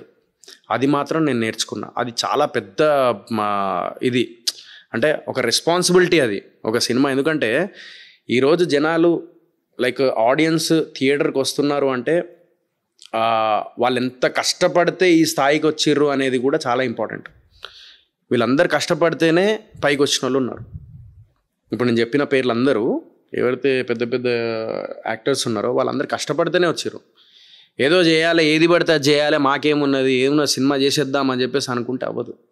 ఒక లీడ్ యాక్టర్ అనేది ఇట్స్ ఎ బిగ్ రెస్పాన్సిబిలిటీ, చాలా పెద్ద రెస్పాన్సిబిలిటీ. స్క్రిప్ట్ సెలెక్షన్ కానీ, వాళ్ళ గెటప్ కానీ, వాళ్ళ టైం డెడికేషన్, అది ఇది అసలు చిన్న విషయం కాదు. అది it's a very big responsibility అనేది మాత్రం నేను నేర్చుకున్నా. సో అందుకే నేను చేసిన 4 సినిమాలలో నేను మిస్టర్ ప్రెగ్నెంట్ ఒక్కటి నాకు కొంచెం వర్కౌట్ అయింది. బుట్కట్ బాలరాజ్ అనేది కాంట్రవర్సీ అయింది, దానికి డబ్బులు పెట్టిన నేను ప్రొడ్యూసర్ అప్పుడు. అంటే నాకు ఉన్న డబ్బులు మొత్తం నేను ఒక సినిమాని రిలీజ్ చేయాలని, ఒక తపనతో కంప్లీట్ చేయాలని, ఓ ప్రొడ్యూసర్ ఇబ్బందుల్లో ఉంటే నేను టేక్ ఓవర్ చేసుకొని నేను రిలీజ్ చేసుకున్నాను. అందుకే నేను థియేటర్ బయటికి వచ్చి నేను ఏడ్చిన రోజులు ఉన్నాయి. బట్ కొంతమంది ఏంటంటే దాన్ని వేరేలాగా ట్రోల్ చేసేసి దాన్ని అడ్వాంటేజ్గా తీసుకొని అప్పట్లో చాలా డిప్రెషన్లోకి వెళ్ళిపోయినా నేను. సో అప్పుడు అనిపించింది okay maybe it was my mistake. అప్పుడు నేను రియలైజ్ అయింది ఏంటంటే ఒక లీడ్ యాక్టర్గా చేస్తున్నప్పుడు ఆడియన్స్ నీకోసం థియేటర్కి వచ్చినప్పుడు, ఒక సబ్జెక్ట్ కోసం థియేటర్కి వచ్చినప్పుడు you have to choose a proper script. Mister pregnant అనే దానికి ఎందుకు 3-4 రోజులు హౌస్ఫుల్ వచ్చారు? Content oriented cinema, male pregnant, ఒక డిఫరెంట్ కాన్సెప్ట్, మెసేజ్ ఓరియంటెడ్ అని వచ్చారు. సో లీడ్ యాక్టర్కి దానికి డిఫరెన్స్ ఏంటంటే అది నీకు ఎక్కువ రెస్పాన్సిబిలిటీ ఎక్కువ ఉండదు. నువ్వు వెళ్ళినావు, నీ పని నువ్వు చేసుకున్నావు, వచ్చేసినావు. కానీ లీడ్ యాక్టర్కి నువ్వు సక్సెస్ అవ్వాలి. థియేటర్కి నీ కోసం వచ్చినప్పుడు వాళ్ళని ఎంటర్టైన్ చేయాలి. నువ్వు 2 hours ఎంటర్టైన్ చేయాలి. అది చిన్న టాస్క్ కాదు, అది చాలా పెద్ద టాస్క్ అది. సో ఎంత కాన్సన్ట్రేషన్ చేస్తే నువ్వు 2.5 hours 2 hours నువ్వు ఎంటర్టైన్ చేయగలుగుతావు. ఇంత మిస్లీడ్ అయినా కూడా అయిపోయా. So it's a big responsibility as an actor. అది నేను ఇప్పుడు నేర్చుకున్నా. ఇందాక నేను సింగరేణి మీద ఏదైతే చెప్పానో, సింగరేణి మీద సబ్జెక్ట్ ఏదైతే ఉందో దాని మీద కూడా ఒకటి పట్టుకొని పట్టుదలతో కూర్చొని ఉన్నా. సో దాని మీదే ఇప్పుడు ప్రయత్నిస్తున్నమాట ఆ సబ్జెక్ట్ కోసమే. సో ఇప్పుడు ఇందాక మీరు జర్నీ చెప్తున్నప్పుడు ఒక మూవీ చెప్పారు మిస్టర్ ప్రెగ్నెంట్ అని. నిజంగా అప్పుడు నేను చిన్న మూవీ అని పెద్ద మూవీ అని అట్లా తేడా చూడకుండా ప్రతి మూవీ చూస్తాను. ఎందుకంటే ప్రతి ఫ్లాప్ మూవీలో కూడా ఏదో ఒకటి నేర్చుకోవడానికి ఉంటుంది. ఎందుకంటే నేను చూసే ఆ విధానం వేరు అనమాట, మూవీస్ చూసే విధానం. సో నేను పిక్చర్ మూవీస్ ఫ్యాన్ అనమాట. సో అలా మిస్టర్ ప్రెగ్నెంట్ కూడా అప్పుడు మీరు ప్రమోషన్స్ చేశారు, ఒక ఇన్స్ట్రుమెంట్ లాంటిది పట్టుకొచ్చి అప్పుడు ఇంటర్వ్యూలు అవుతుంటే కూడా మీరు పెట్టి అప్పుడు ఏదైతే ఉండే కదా, అంటే అవన్నీ చూసాను నేను అప్పుడు. కానీ నిజంగా అట్లాంటి స్టోరీ ఏదైతే మీరు ఎంచుకున్నారు, దాని తర్వాత మళ్ళీ మూవీ రిలీజ్ అయింది. మూవీ రిలీజ్ అయిన తర్వాత చాలా మందికి అసలు నిజంగా ఒక ఫీమేల్ కస్టమర్ అనేది చాలా మందికి తెలిసేటట్టు చేశారు. ఇదంతా కూడా బ్యాక్గ్రౌండ్లో అసలు ఏం నడిచింది అండ్ ఎందుకు అలాంటి డిసిజన్ తీసుకోవాల్సి వచ్చింది? అండ్ మూవీ రిలీజ్ అయిన తర్వాత కూడా మీకు రెస్పాన్స్లు కూడా చాలా వచ్చాయి. కొంతమంది మీకు ఫీమేల్స్ కూడా చెప్పే ఉంటారు ఇదంతా ఫీడ్బ్యాక్. సో ఇదంతా ఓవరాల్గా సర్కిల్ లాగా ఒక ఎక్స్పీరియన్స్ని సమరైజ్ చేసి చెప్పండి. అంటే సినిమా నేను యాక్చువల్లీ మిస్టర్ ప్రెగ్నెంట్ ఎందుకు చేసిన అంటే, నా కోసం థియేటర్కి వస్తాడో లేదో నాకు తెలియదు. నేను ఫిక్స్ అయిపోయి ఉన్నా, నా కోసం రారు బాయ్, Bigg Boss is something different. నా కోసం రారు, కంటెంట్ కోసం వస్తారు. నన్ను ఇష్టపడే వాళ్ళు కంటెంట్ కోసం వస్తారు. మేల్ ప్రెగ్నెంట్, ఇదేంద్రా ఏదో మేల్ ప్రెగ్నెంట్ డిఫరెంట్గా ఉంది, లవ్ స్టోరీయో లేకుంటే థ్రిల్లరో అది ఇది అంటే ఓకే, ఏదో లవ్ స్టోరీ ఉంది, ఏదో థ్రిల్లర్ ఉంది, ట్రైలర్ కానీ టీజర్ కానీ చూసినప్పుడు వాళ్ళు ఎగ్జైట్ అయ్యి రారు. ఎప్పుడైతే ఈ డిఫరెంట్ కంటెంట్ ఏదైతే ఉందో, ఏదో డిఫరెంట్గా ట్రై చేసిండు రా బాయ్, ఎవ్వరు చేయండి వీడు ట్రై చేసిండు అని చెప్పేసి జనాలు వస్తారు అని చెప్పేసి, నేను డైరెక్టర్ నాకు ఒక స్టోరీ చెప్తే లేదన్నా ఈ స్టోరీ చేద్దాము అని చెప్పేసి అప్పుడు ఆ కంటెంట్ నేను నమ్మిన, ఆ కంటెంట్ తీసిన. బట్ నేను ఇంకెక్కువ ఊహించుకున్నా యాక్చువల్లీ. ఆ సినిమా రిలీజ్ టైంలో ఇంకా ఎక్కువ నాకు రీచ్ వెళ్తుందేమో అని చెప్పేసి అనిపించింది. బట్ అంత రీచ్ వెళ్ళలే, బట్ మంచి పేరు వచ్చింది. ఆ రీచ్ అయితే మేము ఎక్స్పెక్ట్ చేసినామో అంత రాలేదు. ఎందుకంటే అది ఫ్రాంక్గా చెప్పాలంటే గొప్పగా చెప్పడం అని కాదు, అది చిన్న అట్లీస్ట్ ఒక చిన్న చిన్న అవార్డులు కొట్టే సినిమా అది. ఎందుకంటే message oriented, at the same time ఒక తల్లి గొప్పతనాన్ని ఒక మెన్ అయి ఉండి చూపించడం అనేది it's a different kind of this thing అనమాట. అది హ్యాండిల్ చేయడం కూడా కష్టం ఆ టైంలో. చాలామంది అన్నారు, బ్రో అది యాక్టింగ్ అనేది హ్యాండిల్ చేయడం నీ వల్ల కాదు, అది లేదు నేను చేస్తా. I did it, I proved it, అంతే. బట్ ఇంకా రికగ్నైజేషన్ ఎక్కువ రావాలి, బట్ అది రాలేకపోయింది. అదొక్కటే చిన్న బాధ అనేది ఉంటుంది. అది అలానే ఈ రికగ్నైజేషన్ కొంచెం పక్కన పెడితే సెల్ఫ్ సాటిస్ఫాక్షన్ అయితే ఉంది బై, 100% ఉందన్న. నాకు ఇప్పటికి కూడా చెప్తా, మిస్టర్ ప్రెగ్నెంట్ అనేది నేను చేసింది ఏదైతే ఉన్నదో 100% అది నేను ఎప్పటికీ, నాకు అది ఒక మార్క్ అనమాట, ఒక స్టాంప్. నాకు వెనక తిరిగి చూస్తారే నేను మిస్టర్ ప్రెగ్నెంట్ అను మంచి సినిమా చేసిన, ఒక బయట కనిపిస్తే కనీసం ఆడవాళ్ళు ఇట్లా అమ్మ మంచి సినిమా తీసినావు అమ్మ, ఆడవాళ్ళ గొప్పతనం గురించి చెప్పినావు అని చెప్పి చెప్పి ఉండొచ్చు. చాలా మంది చెప్తారు అట్లా. అట్లా బెస్ట్ ఎక్స్పీరియన్స్ మీకు ఎవరైనా? చెన్నైలో నేను చెన్నై వెళ్ళినప్పుడు తమిళ్ వాళ్ళు నాకు ఎవరో వచ్చి ఎయిర్పోర్ట్లో, I watched your movie that male pregnant this thing mister pregnant, so we are Tamilians but we watched your movie in Amazon Prime అని చెప్పేసి అన్నారు. అనగానే I really felt very happy. అంటే చూసిరు జనాలు. ఫేస్బుక్లో కూడా ఇప్పటికీ 7.9 lakhs లైక్స్ ఒక క్లిప్ ఉంటుంది. 7.9 lakhs లైక్స్ ఉన్నాయి దానికి. అంటే some 10 crores 10 or 20 crores views ఉన్నాయి దానికి. సో ఆ చూసినప్పుడు నాకు హ్యాపీగా అనిపిస్తుంది, అరే ఇక్కడ దాకా వెళ్ళింది నా మిస్టర్ ప్రెగ్నెంట్ అనే సినిమా అని చెప్పేసి. ఆ ఒక్క ఇన్సిడెంట్ అయితే నాకు హ్యాపీగా అనిపించింది. అలానే ఇప్పుడు బిగ్ బాస్ తర్వాత మీ బిగ్గెస్ట్ టర్నింగ్ పాయింట్ అనేది ఏంటి? దాని తర్వాత బిగ్ బాస్ నుంచి మీరు నేర్చుకున్న విషయాలు ఏంటి? బిగ్ బాస్ తర్వాత మైనస్ అయింది, నాకు ప్లస్ అయింది. మైనస్ ఏంటంటే ఆ టైంలో కొంచెం బల్బు పెరిగింది. Bulb in the sense over confidence ఎక్కువ అయిపోయింది, కంట్రోల్లో లేకుండే, ఎగ్జైట్మెంట్ ఎక్కువ ఉండే, కొన్ని మాటలు తెలియకుండా నోరు జారేసిన ఆ టైంలో. అంటే బిగ్ బాస్లో ఉన్నప్పుడు అన్న ఈ ఎవరో నా పక్కన ఉన్న వాళ్ళు దోస్తులు ఉంటారు, నువ్వు కానీ నువ్వు ఏంది, నువ్వు కప్పుదేమున్నా చల్ చేయించుకో, ఏమో నీకు మస్తు పేరు వచ్చింది నీకు అని చెప్పేసి అంటే అదే పోయి ఇంటర్వ్యూలో ఎవరైనా మైకులు పెట్టగానే కప్పుదేమున్నా చేయించుకుందాం మిగతా అన్నీ వచ్చినాయి అని చెప్పి. అసలు యాక్చువల్లీ నాది పక్కన ఉన్నాడు ఎవడైతే వాడు చెప్తూ ఉంటే ఆ కాన్ఫిడెంట్ ఎక్కువ అయిపోయి అదే మైక్ ముందు చెప్పేసి, అంటే పక్కన వాళ్ళ ప్రభావం చాలా ఘోరంగా ఉంటుంది. సో ఆ టైంలో ఏంటంటే అర్థం కాలే, ఆ జనాలు అది ఇది అసలు జీరో. నేను వెళ్ళినప్పుడు బయటికి వచ్చి జనాలు ఏంది, ఇంత పేరేడికి వెళ్ళి వచ్చింది, చిరంజీవి గారు, నాగార్జున గారు ఇంత ఇది చేస్తున్నారు, అది ఇది బయటికి రాగానే వీళ్ళేమో ఇలా అన్నారు. సో కొన్ని మాటలు అనేవి నాకు ఏమైపోయినాయి అంటే తెలియకుండానే వచ్చేసినాయి. బట్ ఇంటెన్షన్లీ కాదు, అది అది ఆటోమేటిక్గా అయిపోయింది. ఎందుకు అయిపోయింది ఏంది అనేది నాకు కూడా తెలియదు. ఓకే. ఓ ప్రీ రిలీజ్ ఈవెంట్లో ఒక లక్కీ లక్ష్మణ్ అనే సినిమా అప్పుడు ప్రీ రిలీజ్ ఈవెంట్లో కింద అబ్యూజింగ్ వర్డ్స్ నా మీద ఇట్లా చేస్తూ ఉంటే అక్కడ నా కొడుకల్లారా ఇంటికి వచ్చి కొట్టేస్తా అనడం. ఒక ఈవెంట్లో అదే ఒకవేళ ఆ ప్లేస్లో నేను ఉంటే వెనక గేర్ ముందు గేర్ వేసుకొని ఎక్కించేటోడిని. ఇలాంటి మాటలు ఏంటంటే అలా ఆటోమేటిక్గా వచ్చేసినాయి అవి. అవి ఎందుకు వచ్చేసినాయి ఏంది అనేది ఇప్పుడు ఆలోచిస్తే ఏందిరా బాయ్ ఇట్లా ఎందుకు మాట్లాడినా అని చెప్పేసి అనిపిస్తుంది ఒక్కొక్కసారి. ఇప్పుడు మొత్తం తగ్గిపోయింది. ఎందుకు తగ్గిపోయింది అంటే there will be one time. ఆ టైం వచ్చేసరికి నీకు ఇంకా అన్ని ఏంటంటే తక్కువ అనిపిస్తాయి. నాకేందంటే ఆ టైం నాకు వచ్చింది, ఏమన్నా చేసుకొని ఏం చేస్తాం అని చెప్పేసి అలా ఇంకా నాకేందంటే అదొక్కటైతే ఇది చేసిన. బిగ్ బాస్ వల్ల నేను నేర్చుకున్నది ఏంటంటే 105 days నేను లోపల ఉన్నప్పుడు మనిషి అనేటోడికి ఆనందం అనేది ఏదైతే ఉంటుందో లోపల ఉంటే నీకు తెలియకుండానే ఒక ఏడుపు విలువలు తెలుస్తాయి. తల్లిదండ్రుల విలువలు, ఫుడ్ విలువ, టైం విలువ, ఇవన్నీ బిగ్ బాస్ ద్వారా తెలుస్తాయి. చాలామంది బిగ్ బాస్ని తిట్టుకుంటారు ఆ షోని.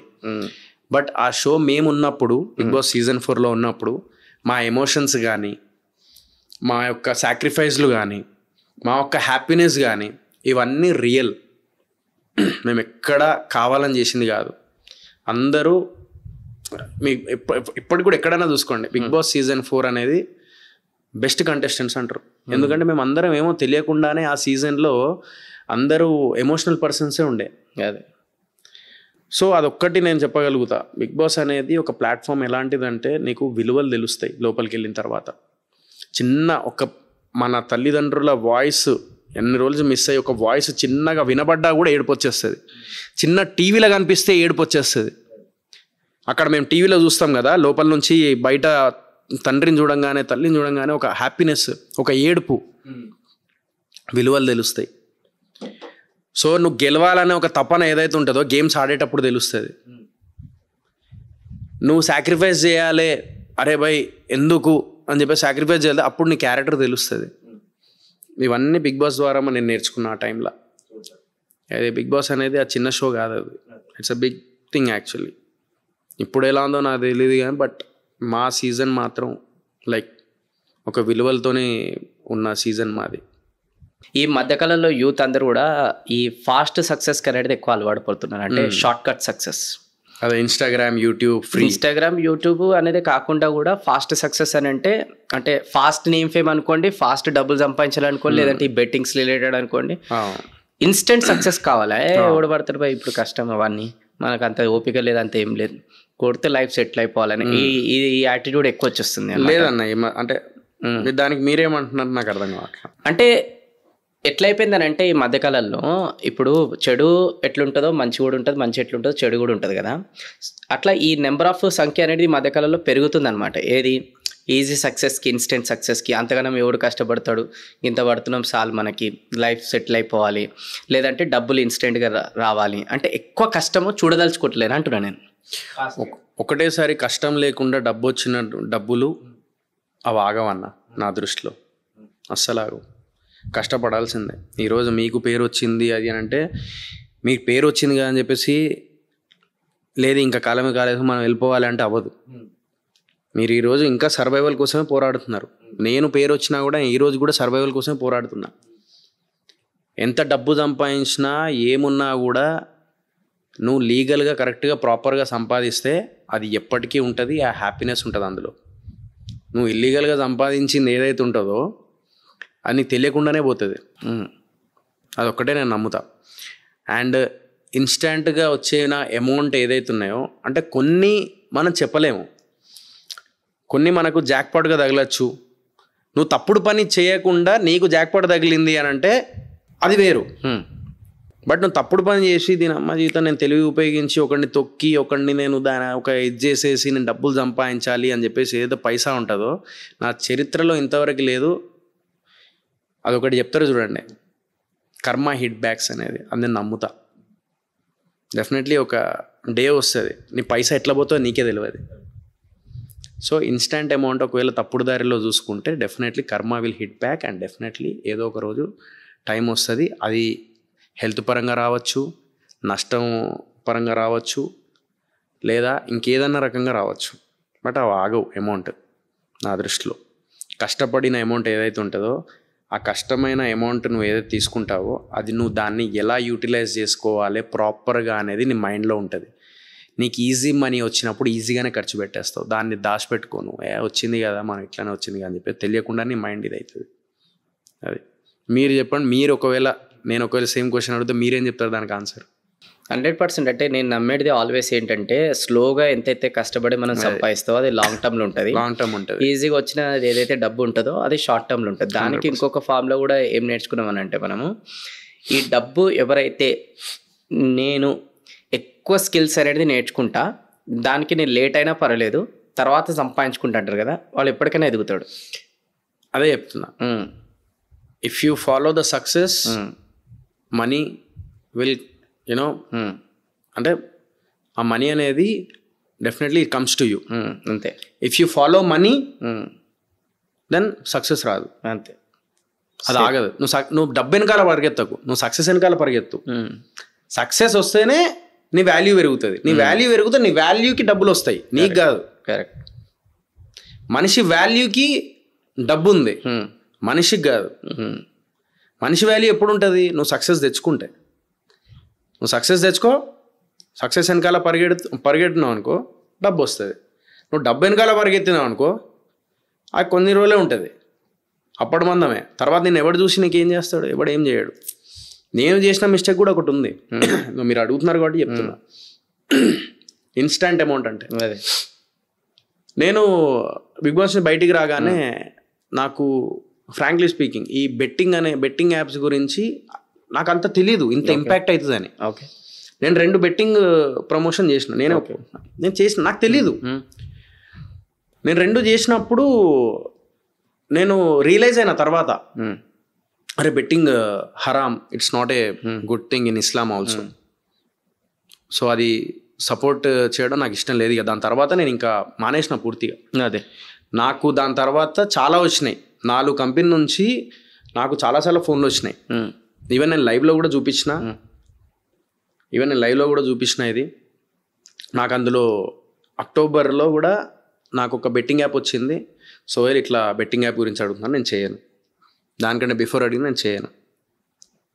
తప్పు తెలుసుకొని చేయొద్దు, దీనివల్ల ప్రాబ్లం అని చెప్పేసి తెలుసుకున్నా. సో తెలుసుకున్న తర్వాత నేను రియలైజ్ అయింది ఏంటంటే ఇన్స్టాంట్ అమౌంట్, ఇందాక మీరు మాట్లాడిన ఇన్స్టాంట్ అమౌంట్ గురించి చెప్తున్నా. నాకు ఇన్స్టాంట్ అమౌంట్ ఎట్లా వచ్చినా అట్లనే పోయినాయి. ఇది కూడా చెప్తున్నా. అదే తప్పు తెలుసుకున్నా. తర్వాత నేను ఇంకా నాకు ఎంత డబ్బులు ఇస్తా అన్నా కూడా నేను చేయలేదు. 8 లక్షలు ఆఫర్ చేసారు, 8 lakhs ఆ టైంలో. నాకు సినిమా రిలీజెస్ అవుతున్నాయి, అప్పుడే సినిమాలు రిలీజ్ అవుతున్నాయి. ఆ టైంలో నాకు 8 lakhs ఆఫర్ చేసి చేయను నేను అని అన్నా. సో నేను తప్పు తెలుసుకొని చేయొద్దురా బాయ్ బెట్టింగ్ యాప్స్ అనేది. నేను ఇప్పటికి కూడా చెప్తా, బెట్టింగ్ కానీ లేకుంటే ఇది కానీ చేస్తే మాత్రం నన్ను అడిగితే ఇన్స్టంట్ అమౌంట్ ఎప్పటికి ఆగదు. వీ షుడ్ స్టాప్ బెట్టింగ్ యాప్సే ఆపేయాలి first thing. And government should take an action on illegal apps. చైనాలో మీకు ఎట్లుంటుంది అంటే కొన్ని యాప్స్ బ్యాన్ అనమాట. ఇక నువ్వు ఎంత గిల్లుకున్నా ఏం చేసినా కూడా అక్కడ అలో లేదు, యాప్ అలో లేదు. అదే అట్లా మన కంట్రీలో కూడా ఇలాంటి బ్యాన్ చేసేయాలి. మీరు దీని గురించే మాట్లాడుతున్నారన్న. కెసినో అనేది కూడా it's like A betting only కదా. కెసినో ఆల్సో నీకు చాలామంది ఆంధ్ర నుంచి నాకు తెలిసినంత వరకు కెసినోకి నేను వెళ్ళినప్పుడు, నేను కెసినో ఆడా, కానీ వెళ్ళినప్పుడు కెసినోకి వెళ్ళినప్పుడు ఫ్రెండ్స్తో గోవాలో కానీ లేకపోతే నేను యూఎస్కి వెళ్ళినప్పుడు నేను ఒక అన్నతో వెళ్ళి ఉండే జస్ట్ చూడ్డానికి. ఏంది అది ఆ ఏరియా పేరు? Loss Vegas. సో అక్కడికి వెళ్ళినప్పుడు అక్కడ కెసినో ఎట్లా ఆడతారు ఏందైనా చూస్తూ ఉంటే ఒక్కొక్కడు పైసలు పోగొట్టుకుంటున్నారు. ఇప్పటికి కూడా మీరు గోవాలో చూస్తే కెసినోలో ఆంధ్ర నుంచి చాలామంది లక్షలు తీసుకొచ్చి పోగొట్టుకొని మళ్ళా అదే క్రూజ్ వాళ్ళు, ఆ కెసినో వాళ్ళు వాళ్ళకి ఫుడ్ బెడ్ ఇచ్చి అక్కడ నుంచి మళ్ళీ ఫ్లైట్ టికెట్ ఇచ్చి వాళ్ళు పంపిస్తారు. వీళ్ళకి అర్థం కాని ఏంటంటే నేను ఆల్రెడీ అక్కడ లక్షలలో పోగొట్టేసి నీకు ఓన్లీ ₹1,00,000 ఖర్చు పెడుతున్నాడు. ఆ చిన్న లాజిక్ మర్చిపోతా. వీళ్ళు ఏంటంటే అరే నాకు ఇక్కడ సుఖంగా చూసుకున్నాడు, నేను వచ్చినా చేసేసుకున్నా. అట్లా కూడా చాలామంది జీవితాలు నాశనం చేసుకున్నారు. మరి దాన్ని ఏమంటారు? అది కూడా ఆపాలి. బెట్టింగ్ యాప్స్ ఆపాలి, ఈజీ మనీ స్కామ్ అంతే. అదే ఆడితే ఏముంది, అంతే గోవాలో ఆడితే ఏముంది. సో ఇవన్నీ ఆపేయాలి.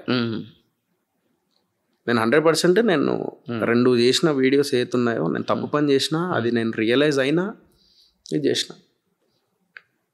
అదే నేను ఇప్పటికి కూడా చెప్తా, బెట్టింగ్ యాప్ అనేది బేసికల్లీ చాలా పెద్ద తప్పు. అది నేను అప్పటికీ నేను దాన్ని డిలీట్ చేసేసిన. మళ్ళీ చెప్పడం మర్చిపోయినా, అదే నేను ఎక్కువ రోజులు పెట్టలే, అది డిలీట్ చేసేసిన.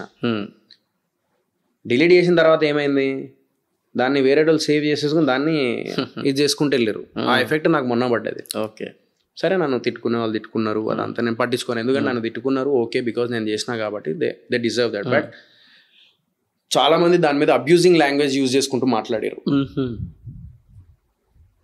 ఒక పర్సన్ ఉగ్రవాదులు అని చెప్పేసి కూడా నన్ను ఒక ఫోటో పెట్టి ఎక్కడో అక్కడ అటాక్, కాశ్మీర్లో అటాక్ జరిగిన దానికి నాకు లింక్ పెట్టి కూడా ఇది చేసిన ఇది ఉన్నది. మన మైండ్ సెట్ వాళ్ళది ఎక్కడ దాకా పనిచేస్తుంది ఏందో తెలియదు కానీ, బట్ చేసుకొని ఇంకా ఎవరు ఇన్స్టెంట్ వ్యూస్ కోసం అయ్యో మనం ఏం చేయలేము. సో అదే ఈజీ మనీ ఇస్ అది ఎప్పటికీ ఆగదు. అంతే. కరెక్ట్. చాలా ఎక్సలెంట్గా చెప్పారు. ఎందుకంటే కర్మ హిట్ బ్యాక్ అన్నట్టు 100% అన్న ఈడ పనిచేస్తా నమ్ముతా. అంటే ఏదైనా మనం మంచి చేసి ఇస్తే డబుల్ ఇంట్రెస్ట్ సహా ఇస్తాడని నేను నమ్ముతా. ఏదైనా చెడు చేస్తూ తీసుకుంటే డబుల్ ఇంట్రెస్ట్ సహా పోతుంది అది మళ్ళీ. 100% నేను నాది ఒక సోయి హెల్పింగ్ హ్యాండ్స్ అని చెప్పేసి ఉందన్న. ఓకే. నేను ఇప్పటికీ నేను సర్వైవ్ అవుతున్నా. నేను 2 రెస్టారెంట్స్ తీసిన. నేను లాస్ట్ ఇయర్ నేను చాలా డిప్రెషన్లోకి వెళ్ళిన, సినిమాలో డబ్బులు పోగొట్టుకున్నా. నేను మా mummy she passed away 6 months back. Last year నాకు ఇంకో ఇన్సిడెంట్ జరిగింది. 3 ఇన్సిడెంట్లు, my personal incident. So 3 incidents జరిగినాయి. ఆ 3 ఇన్సిడెంట్ నుంచి నేను మళ్ళీ గెట్ బ్యాక్ అయినా, నేను మళ్ళీ నేను ఇప్పుడు స్ట్రాంగ్గా మళ్ళీ గెట్ బ్యాక్ అయినా అంటే కేవలం ఒకటి, నేను ఈరోజు ఒక 6 పిల్లలు ఎడ్యుకేషన్ ఇస్తున్నాం మేము. మొన్ననే ఒక స్టూడెంట్ టాపర్ వచ్చినాడు, భద్రాచలం చదువుకుంటున్నారు. హార్ట్ ఆపరేషన్ చేసినాం, పిల్లలు సేఫ్. రీసెంట్లీ ఒక 3 months బ్యాక్ 4 months బ్యాక్ ఒక బాబు ప్యాంక్రియాస్ వచ్చినాయి, మొత్తం పొట్ట అంతా ఉబ్బిపోయింది. ఇమ్మీడియట్గా నాకు ఫోన్లో ఎవరో చేస్తే హాస్పిటల్కి వెళ్ళి, రెయిన్బో హాస్పిటల్కి వెళ్ళి నా క్రెడిట్ కార్డ్ నుంచి గీకేసి నాకు ఆ బాబుని చూస్తే ఎట్లా అనిపించింది. ఆ బ్లెస్సింగ్సే నాకు ఇప్పటికీ ఉన్నదని చెప్పేసి నేను నమ్ముతా. వాళ్ళ బ్లెస్సింగ్స్ ప్లస్ మా అమ్మ బ్లెస్సింగ్. మా మమ్మీ చనిపోయే ముందు ఒక మాట అనేది, సినిమా డబ్బులే కానీ ఒకటి గుర్తుపెట్టుకో, ఒకటి పక్కన ఇంకొకటి కష్టపడుతూ ఒక బిజినెస్ అనేది ఒకటి పెట్టుకో. ఒకటి మా అమ్మకి రెస్టారెంట్స్ అంటే చాలా ఇష్టం. వారానికి ఒకసారి 2 వారాలకు ఒకసారి అట్లా తీసుకెళ్ళేవాళ్ళం. తీసుకెళ్ళినప్పుడు ఒక రెస్టారెంట్ చూసారా, ఇది బాగుంది కదా అని చెప్పేసి అనేది. ఒక ఇగురు అని చెప్పేసి మణికొండలో ఒక రెస్టారెంట్ చూసి అరే బాగుంది, ఇట్లా పెట్టండిరా మీరు కూడా ఎప్పుడన్నా ఫ్యూచర్లో అనేది. నాకు ఏమైందో తెలీదు, ఎంతో ప్లాన్ చేసి మేము 1.5-2 years బ్యాక్ ఎంతో ప్లాన్ చేసి నేను మా తమ్ముడు 2 lakhs అడ్వాన్స్ కూడా ఇచ్చినాం కూకట్పల్లిలో పెడదామని ఆ ప్లేస్కి. అదే 2 lakhs రెంట్ ఇస్తే అది క్యాన్సిల్ అయిపోయింది. చాలా ప్లాన్ చేసినాం. మా మమ్మీ చనిపోయిన తర్వాత నెక్స్ట్ ఒక విదిన్ 1 month తర్వాత నాకు ఒక పర్సన్ తగిలాడు, హరి అని. ఒక 1/2 hourలో చాయ్ తాగడానికి అక్కడ కలిసినాం. చాయ్ తాగేసి వెళ్ళి రెస్టారెంట్ చూసేసినారు, ఇది బాగుంది కదా అంటే, అదే అన్న ఏం అర్థం కావట్లేదు, ఏం చేద్దాం అంటే, నేను పార్ట్నర్షిప్లో జాయిన్ అవుతా, దీన్ని కొంచెం డెవలప్ చేద్దాం, ఇంటీరియర్ అంతా చేయించేస్తా అని చెప్పేసి విదిన్ 1/2 hourలో తీసుకున్న డిసిషన్ ఈరోజు కళింగపట్నం. అది చాలామంది సోయల్ అనేటువంటి రెస్టారెంట్ పెడితే ఇంకేదైనా పేరు ఉంటుందేమో అనుకున్నారు. బట్ నేను కళింగపట్నం అనే పెట్టిన. ఎందుకంటే నేను ఒకటే బిలీవ్ చేస్తా, we are in Telugu states. Telangana మన ఆంధ్రాలో కళింగపట్నం అనేది ఒక ఊరు. ఇట్స్ చాలా, దానికి ఒక హిస్టారికల్ ఇది ఉంది. సో మా పార్ట్నర్ ఊరు పేరు అది. చాలామంది మార్చా ఉండని, నేను ముస్లిమేమో, బట్ ఆమె తెలుగు పర్సన్, నేను ఇక్కడ పుట్టినా ఇక్కడ పెరిగిన, I'm Indian Muslim. I'm proud to say that I'm Indian ముస్లిం. నాకు రిలీజియన్ పేరు పెట్టి నేను ఏదో పెట్టాలి రెస్టారెంట్ పేరు అని చెప్పేసి నేను ఎప్పుడు అనుకోలే. Kalingapatnam is the vibe. So అట్లా నేను రెస్టారెంట్ పేరు పెట్టేసి నేను అప్పటికప్పుడే ఇన్స్టెంట్గా అప్పుడు అంటే ఇమ్మీడియట్గా అది ఎట్లా అయిపోయిందో అది చూడండి. అంటే చెప్పినా ఇందాక, నీకు ఎప్పుడు ఏ టైం ఎలా వస్తుందో నువ్వు ఎన్ని ప్లాన్ చేసినా రాదు, అది ఆటోమేటిక్గా నీకు తెలియకుండానే అవుతుంది. కానీ నువ్వు చేసే పని కరెక్ట్గా ఉండాలి. నేను మా అమ్మ చనిపోయే ముందు ఏదైతే చెప్పారో, తను చనిపోయేటప్పుడు ఏం ఆలోచించిందో ఏంటో when she was in hospital, I don't know. ఇప్పటికి నేను అదే బిలీవ్ చేస్తా. మా అమ్మ అనుకున్నదేమో, వీళ్ళిద్దరూ మా పెద్దమ్మ కొడుకులు ఉంటారు ఇద్దరు, వాళ్ళిద్దరు అన్నదమ్ములు చాలా కలిసిమెలిసి ఉంటారు, వాళ్ళలా ఉండాలిరా మీరు కూడా, ఒక బిజినెస్ పెట్టుకొని అట్లా ఇద్దరు కలిసిమెలిసి ఉండాలి, గొడవలు వద్దు అది అని చెప్పి ల్యాండ్ కూడా ఒకటి తీసుకున్నప్పుడు ఇక్కడనే ఇద్దరు ఉండాలి అని చెప్పేసి అలా ఇది చేసింది. సో తన బ్లెస్సింగ్సే ఈరోజు కళింగపట్నం రెస్టారెంట్ ఈరోజు ఇక్కడ జరిగితే మళ్ళీ వైజాగ్లో కూడా పెట్టిన, వితిన్ 5 monthsలో బ్రాంచ్ పెట్టిన. నేను అదేమంటారు ఇది పెట్టలేదు, దాన్ని ఏమంటారు మన ఇట్స్ ఎ బ్రాంచ్, అది ఇది ఇవ్వలేదు, దీని ఏమంటారు ఫ్రాంచైజ్ కాదు, అది ఫ్రాంచైజ్ ఇవ్వలేదు నేను, ఓన్ బ్రాంచ్. ఫ్రాంచైజ్ అడిగిర్రు, నేను ఇప్పుడే రిస్క్ తీసుకోవాలనుకోవట్లేదు. ఫ్రాంచైజ్ తీసుకుంటే 30-40 లక్షలు ఫ్రాంచైజ్ వేసుకొని చలో చేసుకోవచ్చు ఇందాక మీరు అన్నట్టుగా.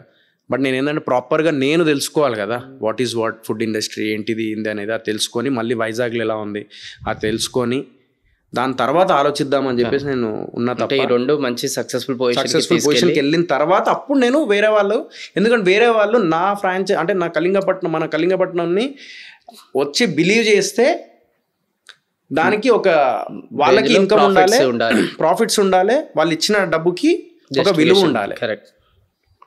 సో నేను ఏదో చేసుకోవాలి, నేను చేసిన తప్పు మళ్ళీ నేను చేయాలనుకోవట్లేదు, డబ్బులు వచ్చేయాలి చేసేద్దాం అని చెప్పి నేను ఇది చేయట్లేదు. అది స్లోగా మంచి బ్రాండ్ బిల్డ్ చేసి దాని తర్వాత కస్టమర్స్కి ఒక మంచి ఒపీనియన్ తీసుకొచ్చి, అరే ఏమైనా ఫుడ్ తినాలంటే మన కళింగపట్నంలో తినాలని ఒక ఒపీనియన్ క్రియేట్ అయితే అప్పుడు జనాలు పరిగెత్తి కూడా వస్తారు ఫ్రాంచైజ్. ఫ్రాంక్ గా చెప్తున్నాను, నా ఇప్పుడు హైదరాబాద్ ఉంది, హైదరాబాద్ది నాకు సెట్ అయిపోయింది.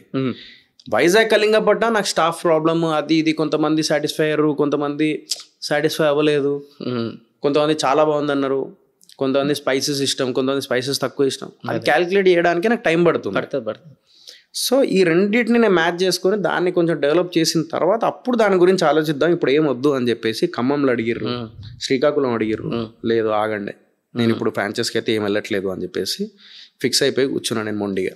సూపర్, చేయండి, త్వరలో చేస్తారు కూడా మీరు. ఇందాక మదర్ గురించి మీరు చెప్తుండే, ప్రతి ఒక్కరికి మదర్తోని ఒక డిఫరెంట్ ఎక్స్పీరియన్స్ అనేది ఉంటుంది. అట్లా మీ మదర్తోని ఒక మంచి బెస్ట్ ఎక్స్పీరియన్స్ ఏముండే, వెనకకి తిరిగి చూస్తే అలాంటిది ఇప్పుడు కూడా మీకు చాలా మంచి అనిపించేది ఏమైంది? చెప్తున్నాను, మా అమ్మ మేము 5 అన్న, చిన్నపిల్లల్ని ఒక 2 హ్యాండిల్ చేయడమే ఇవాళ రేపు చాలా కష్టం. అలాంటిది మా 5 తను ఎంత బాగా చూసుకున్నదంటే అంత బాగా చూసుకున్నది. నేను అదొక్కటే అంటే తన గొప్పతనం ఏంటంటే, ఏ రోజు పిల్లల్ని ఇబ్బంది పెట్టాలి, పిల్లల్ని ఇట్లా ఇది చేయాలి అని చెప్పేసి ఏ రోజులే. ప్లస్ మా అమ్మ మా తల్లిదండ్రులు నేర్పించింది ఏంటంటే, ఒకడిని మోసం చేసి పైకి ఎదగడం అనేది నిజంగా నేను ఇంతవరకు, నేను ఇప్పటికి కూడా నేను ఈ విషయం నేను నిజంగా చెప్తున్నా. ఈరోజు ఎవడన్నా మాట్లాడుకుంటే బెట్టింగ్ యాప్ గురించి మాట్లాడతాడు, కానీ నేను చేసింది 2. అది కూడా ఒకటేంటంటే లీగల్గా అప్పుడు ఇది చేసారు, అదేదో IPL మ్యాచ్ది లీగల్ది అది అని చెప్పేసి అన్నారు. ఇంకోటి ఏంటంటే ఏదో ఆంధ్రాది ఇది తెలుగు వాళ్ళది ఏదో సపోర్ట్ కోసం అని చెప్పేసి ఏదో చేయించారు నాతోని. ఇక అయిపోయింది. ఆ 2 తప్ప నేను ఏ రోజు ఒకరిని ముంచి డబ్బు సంపాదించాలని చెప్పి నేను ఏ రోజు అనుకోలే. నేను తినాలి, నేనే బాగుండాలి అని చెప్పేసి ఏ రోజు అనుకోలే. మా ఇంట్లో అది ఒక్కటి నేర్పించారు అన్న. ప్లస్ మా ఇంట్లో వాళ్ళ వల్ల ఎవ్వరు లైక్ ఇబ్బంది కలగలేదు. మా నాన్న కానీ మా అమ్మ కానీ మమ్మల్ని, అంటే ప్రతి తల్లిదండ్రులు వాళ్ళ పిల్లల్ని కష్టపడుతూ పెంచుతారు. మా అమ్మ కూడా అంతే. ఏ రోజు 5 ఎక్కడ ఇబ్బంది పెట్టకుండా పెంచింది. 5 చాలా బాగా చూసుకున్నది. అనిపిస్తుంది ఒక్కొక్కసారి, అరే ఈరోజు ఒకరిద్దరిని పిల్లల్ని హ్యాండిల్ చేయడానికి ఎంత అవుతుంది, 5 ఎట్లా హ్యాండిల్ చేసింది మా అమ్మ. గొప్పతనం అది. ఒక తల్లి గొప్పతనం ఆడనే ఆడుతుంది. 10 మంది పిల్లలు ఉండని. తనతో బెస్ట్ మూమెంట్ ఏమన్నా మరి మీకు? ఎందుకంటే మిస్టర్ ప్రెగ్నెంట్ మీరు చేసినప్పుడు కూడా తను కూడా అనుకుండొచ్చు కదా, రే నేను సోయల్ని కడుపులో పెట్టుకున్నప్పుడు ఎట్లా నేను అనుభవించాను అంటే తన ఇమాజిన్ కోరిలేటెడ్ చేసుకుని అట్లానే మీకు బెస్ట్ మూమెంట్. అదే అంటే బెస్ట్ మూమెంట్ నా లైఫ్లో ఏంటంటే మా అమ్మ నా సక్సెస్ చూసిందన్న. ఒకరోజు బిగ్ బాస్ ఫినాలే రోజు స్టేజ్ మీద ఉన్నప్పుడు నేను సడన్గా ఫోన్ చేసి అప్పటికి చిన్న ఒక ఇంట్లో ప్రాబ్లం ఉండే, ఈ డబ్బు వల్ల క్లియర్ అవుతుంది, చాలామంది తెలియదు, అది అన్ని పర్సనల్ విషయాలు చెప్పలేం కదా. సో ఆ డబ్బు అనేది ఒకటేసారి 25 లక్షలు, మా ఇంట్లో 25 lakhs అనేది ఒక మిడిల్ క్లాస్ ఫ్యామిలీకి చాలా పెద్ద అమౌంట్. అది ఇట్లా 25 lakhs తీసుకొని బయటకు రాగానే ఏంద్రా ఇది, ఇట్లా లైఫ్ ఇట్లా మారిపోయింది, సడన్గా అంత బల్క్ అమౌంట్ వచ్చింది.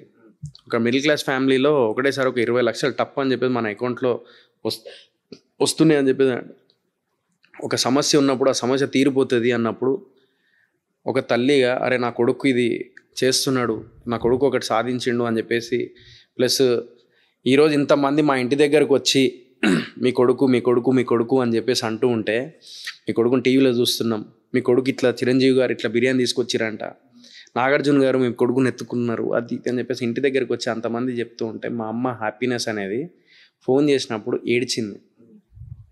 షీ క్రైడ్ అనమాట, literally she cried హ్యాపీనెస్తోనే.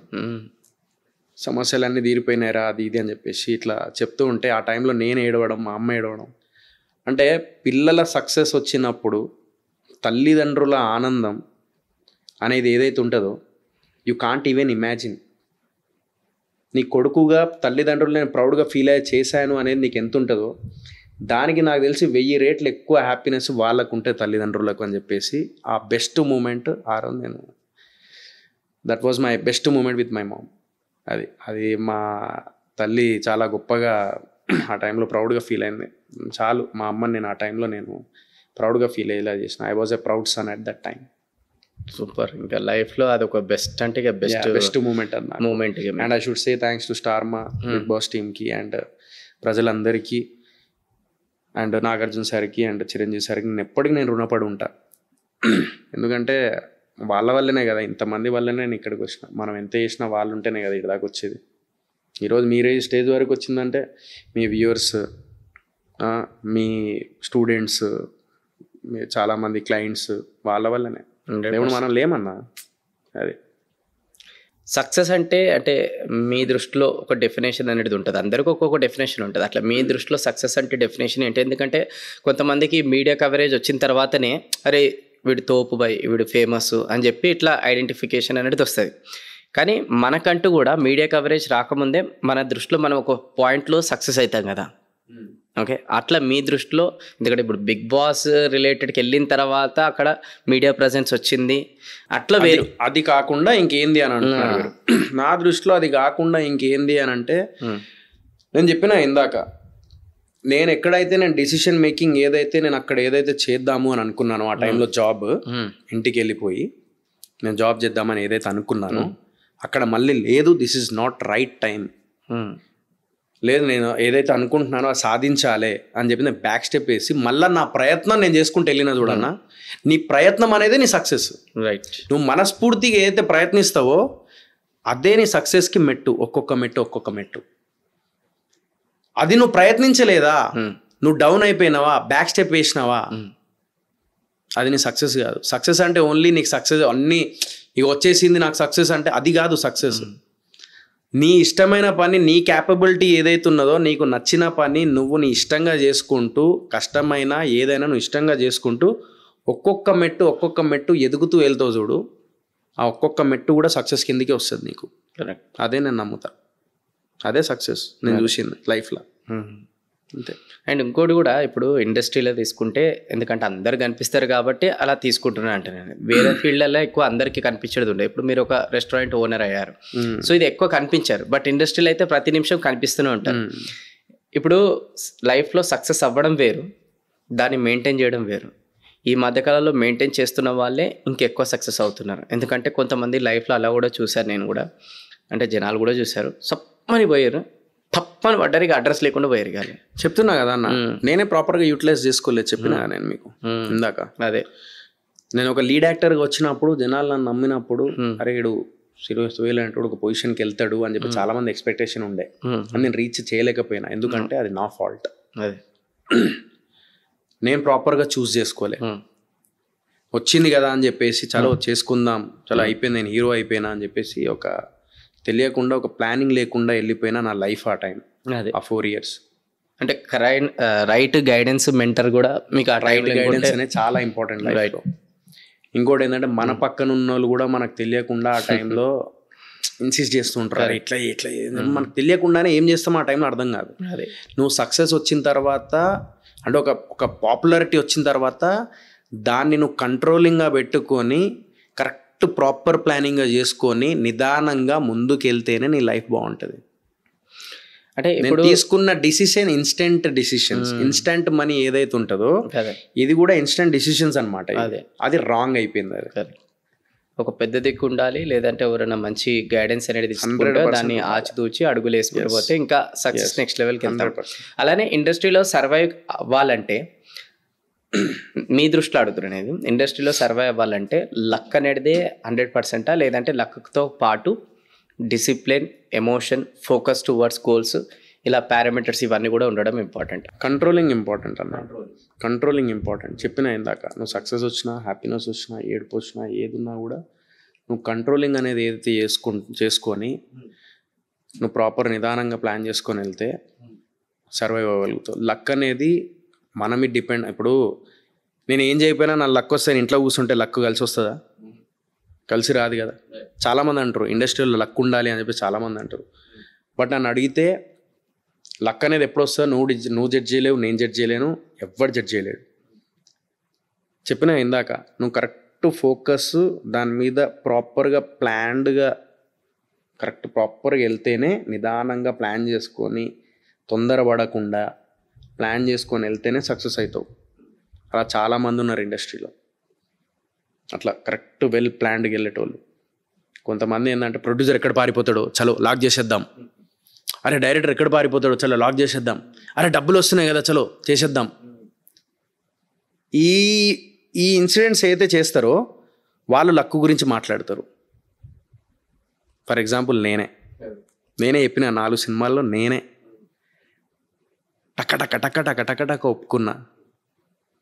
I realised myself. మంచి స్టోరీలు చెప్పినప్పుడు మంచి సినిమాలే స్టోరీలు, కానీ సరిగ్గా ప్రాపర్గా ఇది లేకుండే. We have to accept the fact. 100%. ప్రొడ్యూసర్నో లేకపోతే డైరెక్టర్నో నేను ఇది చేయాలనట్లేదు. నాకు అందరి మీద గౌరవం ఉంది. What we learn from our mistakes is very important in your life. That is what I believe. మన మిస్టేక్స్ మనం తెలుసుకొని ఈగోలు అవన్నీ పక్కన పెట్టేసి మనం ఎక్కడ తప్పు చేసినామని చెప్పి తెలుసుకొని దాన్ని రెక్టిఫై చేసుకొని ముందుకు వెళ్ళినప్పుడు, ఎవడైతే గాయపడిన సింహం అనే ఒక పెద్ద డైలాగ్ ఉంటుంది KGFలో, గర్జన గాయపడిన సింహం ఏదైతే ఉంటుందో గర్జన కంటే సింహం గర్జన కంటే భయంకరంగా ఉంటుంది అంటారు కదా. సో పడినోడు నన్ను అడిగితే వాడికి దాని తర్వాతనే లైఫ్ అనేది ఎట్లా వెళ్ళాలి ఏంది అనేది ప్రాపర్ గైడెన్స్ తెలుస్తుంది. దాంతో వాడే ఎక్స్పీరియన్స్ రాకముందు అన్ని గొప్పనే అనిపిస్తాయి నీకు. లైఫ్లో ఎక్స్పీరియన్స్ అవుతూ కొద్దీ మనకు ఏంటంటే అరే ఇది చేస్తే ఇంతేనా అదే. నేను ఇప్పుడు చాలా కంట్రోల్గా ఉన్నా, చేద్దాం మెల్లగా చేసుకుందాం. ఇప్పుడు నేను ఈరోజు సినిమాలు కొంచెం గ్యాప్ ఇచ్చి నేను ఈరోజు రెస్టారెంట్స్ ఎందుకు పెట్టినా అంటే, నేను సర్వైవల్ కోసం నేను సినిమాలు చేయొద్దు, రేపు డబ్బు కోసం నేను సినిమా చేయొద్దు.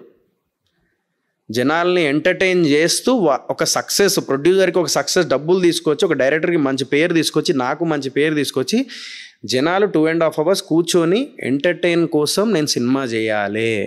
నా స్వార్థం కోసం నాకు డబ్బు వస్తుంది అని చెప్పి రావడానికి నేను చెయ్యకూడదు అనే ఉద్దేశంతో ఈరోజు 2 రెస్టారెంట్స్ పెట్టి, ఆ కళింగపట్నం రెస్టారెంట్ నుంచి నాకు నెలకు ఒక ఇన్కమ్ వస్తే నా సర్వైవల్ వెళ్ళిపోతుంది. నేను అప్పుడు డబ్బు కోసం చేయను, నేను సక్సెస్ కోసం చేస్తా సినిమాలు అనే డిసిషన్ మేకింగ్ కోసం నేను బిజినెస్ పెట్టుకున్నాను నేను ఇప్పుడు. సూపర్.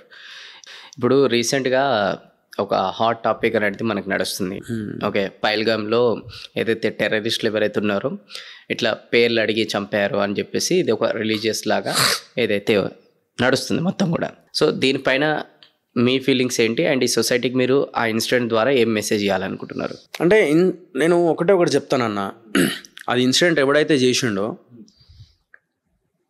వాళ్ళని దొరకబట్టి తీసుకొస్తే నాకు తెలిసి ప్రతి ఒక్క భారతీయుడు వాడు ఒకవేళ ముందట ఉంటే వాడిని కూసోబెట్టి వానికి లైఫ్ లాంగ్ టార్చర్ పెట్టుడు అయితే కంపల్సరీ. అది ఆయన చంపేస్తారా లేకుంటే అందరి కోపాలు ఉన్నాయి, నాకు కోపం ఉంది అందరు.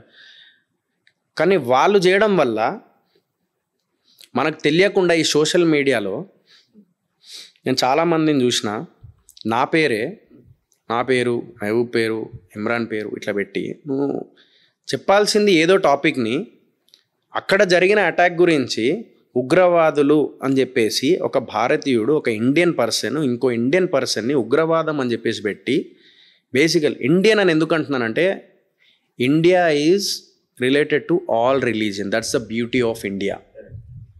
హిందూ ముస్లిం సిక్ ఇసాయి మన చిన్నప్పటి నుంచి మనం ప్లెడ్జ్ చేసేటప్పుడు లేకపోతే మనం ఒక స్లోగన్ చేసినప్పుడు వందే మాతరం అని చెప్పేసి ఇలా అంటే మన చిన్నప్పటి నుంచి లైక్ రిపబ్లిక్ డే వచ్చినా లేకుంటే ఇండిపెండెంట్ డే వచ్చినా ఏమొచ్చినా అందరు సెలబ్రేట్ చేసుకునేటోళ్ళం. చిన్నప్పుడు ఆ వాల్యూస్ అనేది తెలిసేది, మనం అందరం భారతీయులు బై వి ఆల్ ఆర్ ఇండియన్స్ అని చెప్పేసి చిన్నప్పుడు అలా పెరిగిన వాళ్ళం మనం. ఈ మధ్యకాలంలో సోషల్ మీడియాలో ఎక్కడో జరిగిన ఇన్సిడెంట్కి ఈరోజు వాడు చేసి వెళ్ళిపోయినాడు, వాడిని దొరకబట్టి తీసుకురావడం మానేసి ఇక్కడ ఏంటంటే మనది మనం కొట్టుకదొస్తున్నాం రిలీజియన్ పేరుతోని. నా పైన ఉగ్రవాదులు అని చెప్పేసి ఎవడో ఏదో అక్కడేదో జరిగిన దాని గురించి నా మీద బెట్టింగ్ యాప్ గురించి నన్ను తిట్టు, నీకు హక్కు ఉన్నది. బట్ ఎక్కడో తీసుకెళ్ళి ఐ మీన్ ఇండియన్, నాకు ఆ టైంలో ఉగ్రవాదం అని చెప్పే పేరు వినంగానే I literally felt very bad. I can react on that, but నేను రియాక్ట్ అవ్వలేదు. సో వాడు ఎవడో చెప్పినంత మాత్రాన నేను ఉగ్రవాదం కాదు. నేను ఒక I'm proud to be Indian Muslim, I'm proud to be భారతీయుడు, ఐఎమ్ ఎన్ ఇండియన్. అదొక్కటే నేను చెప్పినా ఇందాక, కులం మతం లేకుండా నేను పెరిగినోండి. నేను ఇప్పటికీ మీరు యూట్యూబ్లో చూస్తే శివుడికి పాలాభిషేకం చేసిన. మేము సంక్రాంతి వస్తే మా ఇంట్లో అప్పాలు చేసుకునేటోళ్ళం. మా ఇంట్లో రంజాన్ ఉంటే నా హిందూ ఫ్రెండ్స్ మా ఇంటికి వచ్చారే, పదరారా వెళ్దాం పద మన ఈద్గాకి వెళ్దాం పదరా అని చెప్పి నాతో పాటు నా ఫ్రెండ్స్ నమాజ్ చదివేటోళ్ళు. చర్చికి వెళ్ళేటోళ్ళం. మా ఫ్రెండ్ గ్లాడ్విన్ అని చెప్పేసి ఒక ఫ్రెండ్ ఉంటాడు, మేము వెళ్ళి టైంపాస్కి చర్చిలో అరే మంచిగా ఉంటుందిరా చర్చ్ లోపల, ఒకసారి వెళ్ళి చూద్దాం రా అని చెప్పేసి వెళ్ళి అలా సరదాగా వెళ్ళిన రోజులు ఉన్నాయి. మా ఇంటి ముంగటోళ్ళు ఒకప్పుడు కొండగట్టుకు పోయిన రోజులు ఉన్నాయి మా ఇంటి ముంగటోళ్ళతో. మాకు చికెన్ పాక్స్ వస్తే పోచమ్మ వచ్చిందిరా భయ్ అని చెప్పేసి మాకు తీసుకొచ్చి ఇది చేసిన రోజులు ఉన్నాయి మా ఇంట్లో.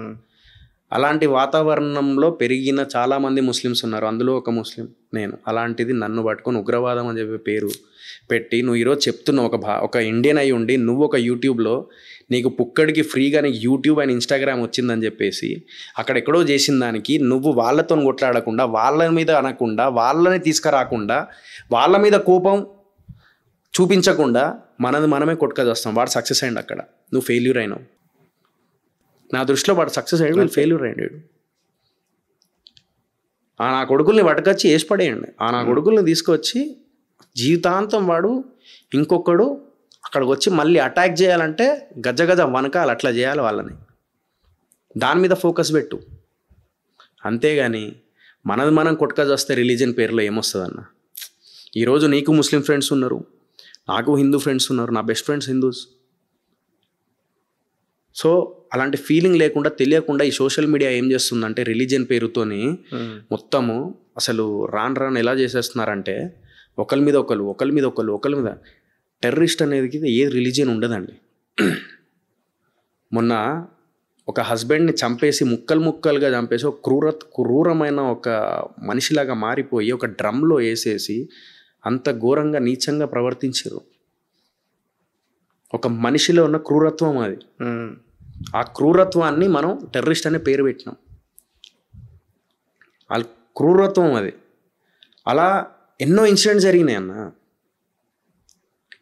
ఇప్పుడు అక్బరుద్దీన్ మీద అటాక్ చేసింది ఒక ఒక ముస్లిం, ఒక ఇందిరాగాంధీ గారి మీద అటాక్ చేసింది ఒక హిందూ. అంటే నేనేమంటున్నానంటే చంపడం, ఒక చిన్న పాపని ఆస్తి కోసం అని చెప్పేసి పాపం ఒక 6-7 years బ్యాక్ ఏదో న్యూస్ విన్నా, తీసుకెళ్ళి పాపం ఆ ఫైర్ దాంట్లో ఏదో వేసేసారన్నమాట ఒక మిషన్లో. క్రూరత్వం అంటే నీకేందంటే ఒక మనిషిని చంపడానికి రిలీజియన్ అనేది కాదు, ఒక మనిషి చంపుకుంటున్నాడు. ఇస్లాంలో ఒక మనిషిని, నేను పుట్టించిన మనిషిని చంపే హక్కు నీకు లేదు అని ఉన్నది. నా కొడుకులు వాళ్ళు చేసేది, they are not Muslims, they are not real Muslims. నువ్వు బతుకున్నంత వరకు 10 మందికి సాయం చేయి, నీ వల్ల 10 మందికి ఉపయోగపడాలి. ఎవడన్నా తప్పుడు దారి ఉంటే నువ్వు వెళ్ళి వాడిని గైడ్ చేయి. ఇది నేర్పించింది ఇస్లాం.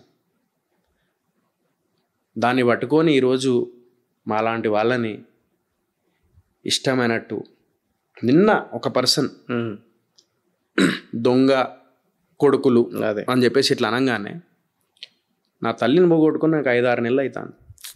ఎవడు ఆంధ్రాలో వైజాగ్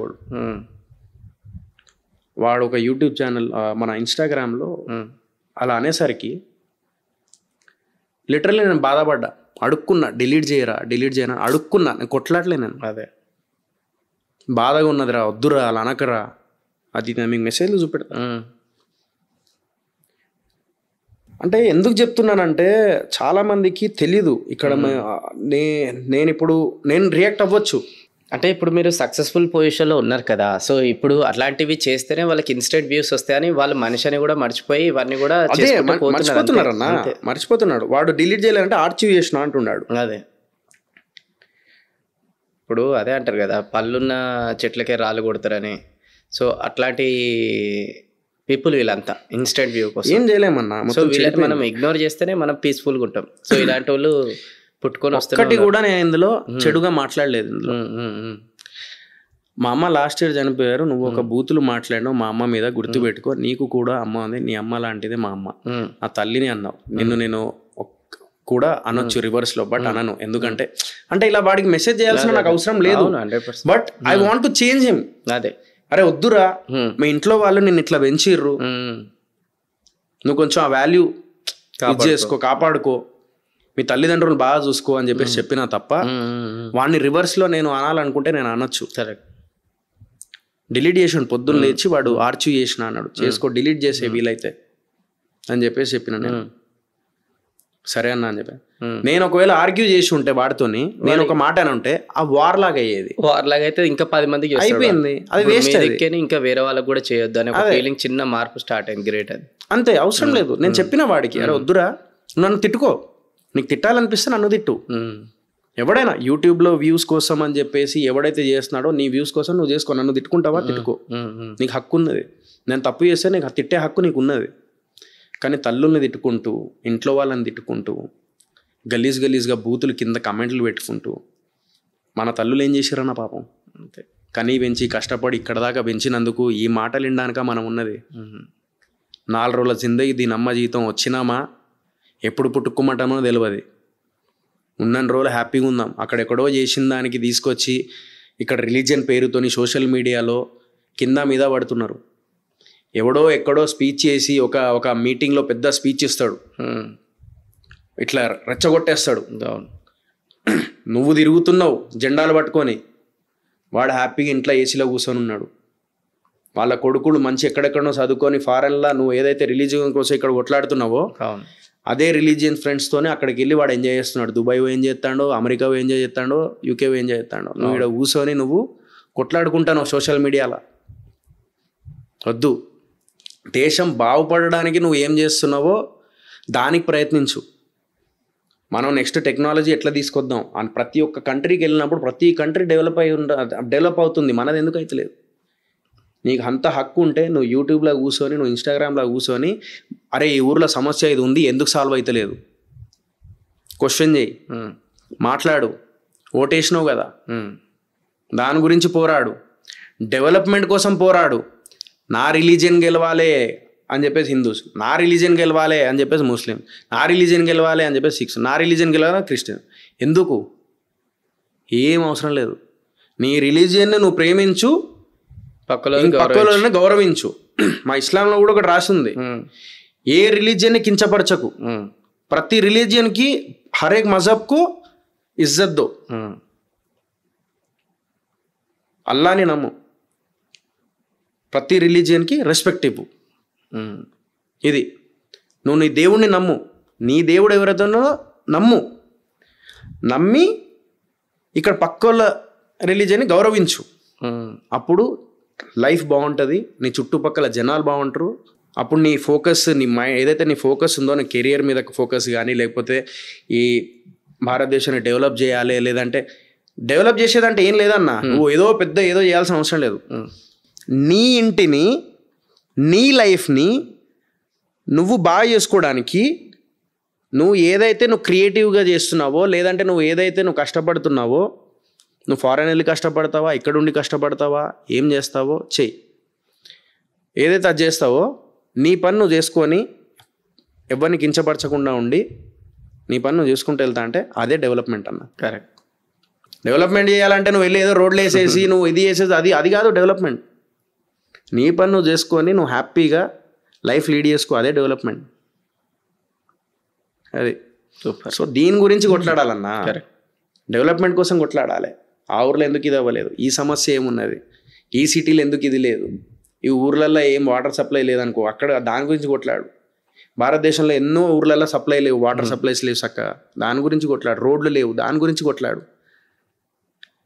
దీని గురించి కాదు. రిలీజియన్ పేరుతో కొట్లాడితే ఏమొస్తుంది, ఏముండదు. అది ఒకప్పుడు మేము చిన్నప్పుడు వినేటోళ్ళం కాదన్న, ఇప్పుడు వింటున్నాం.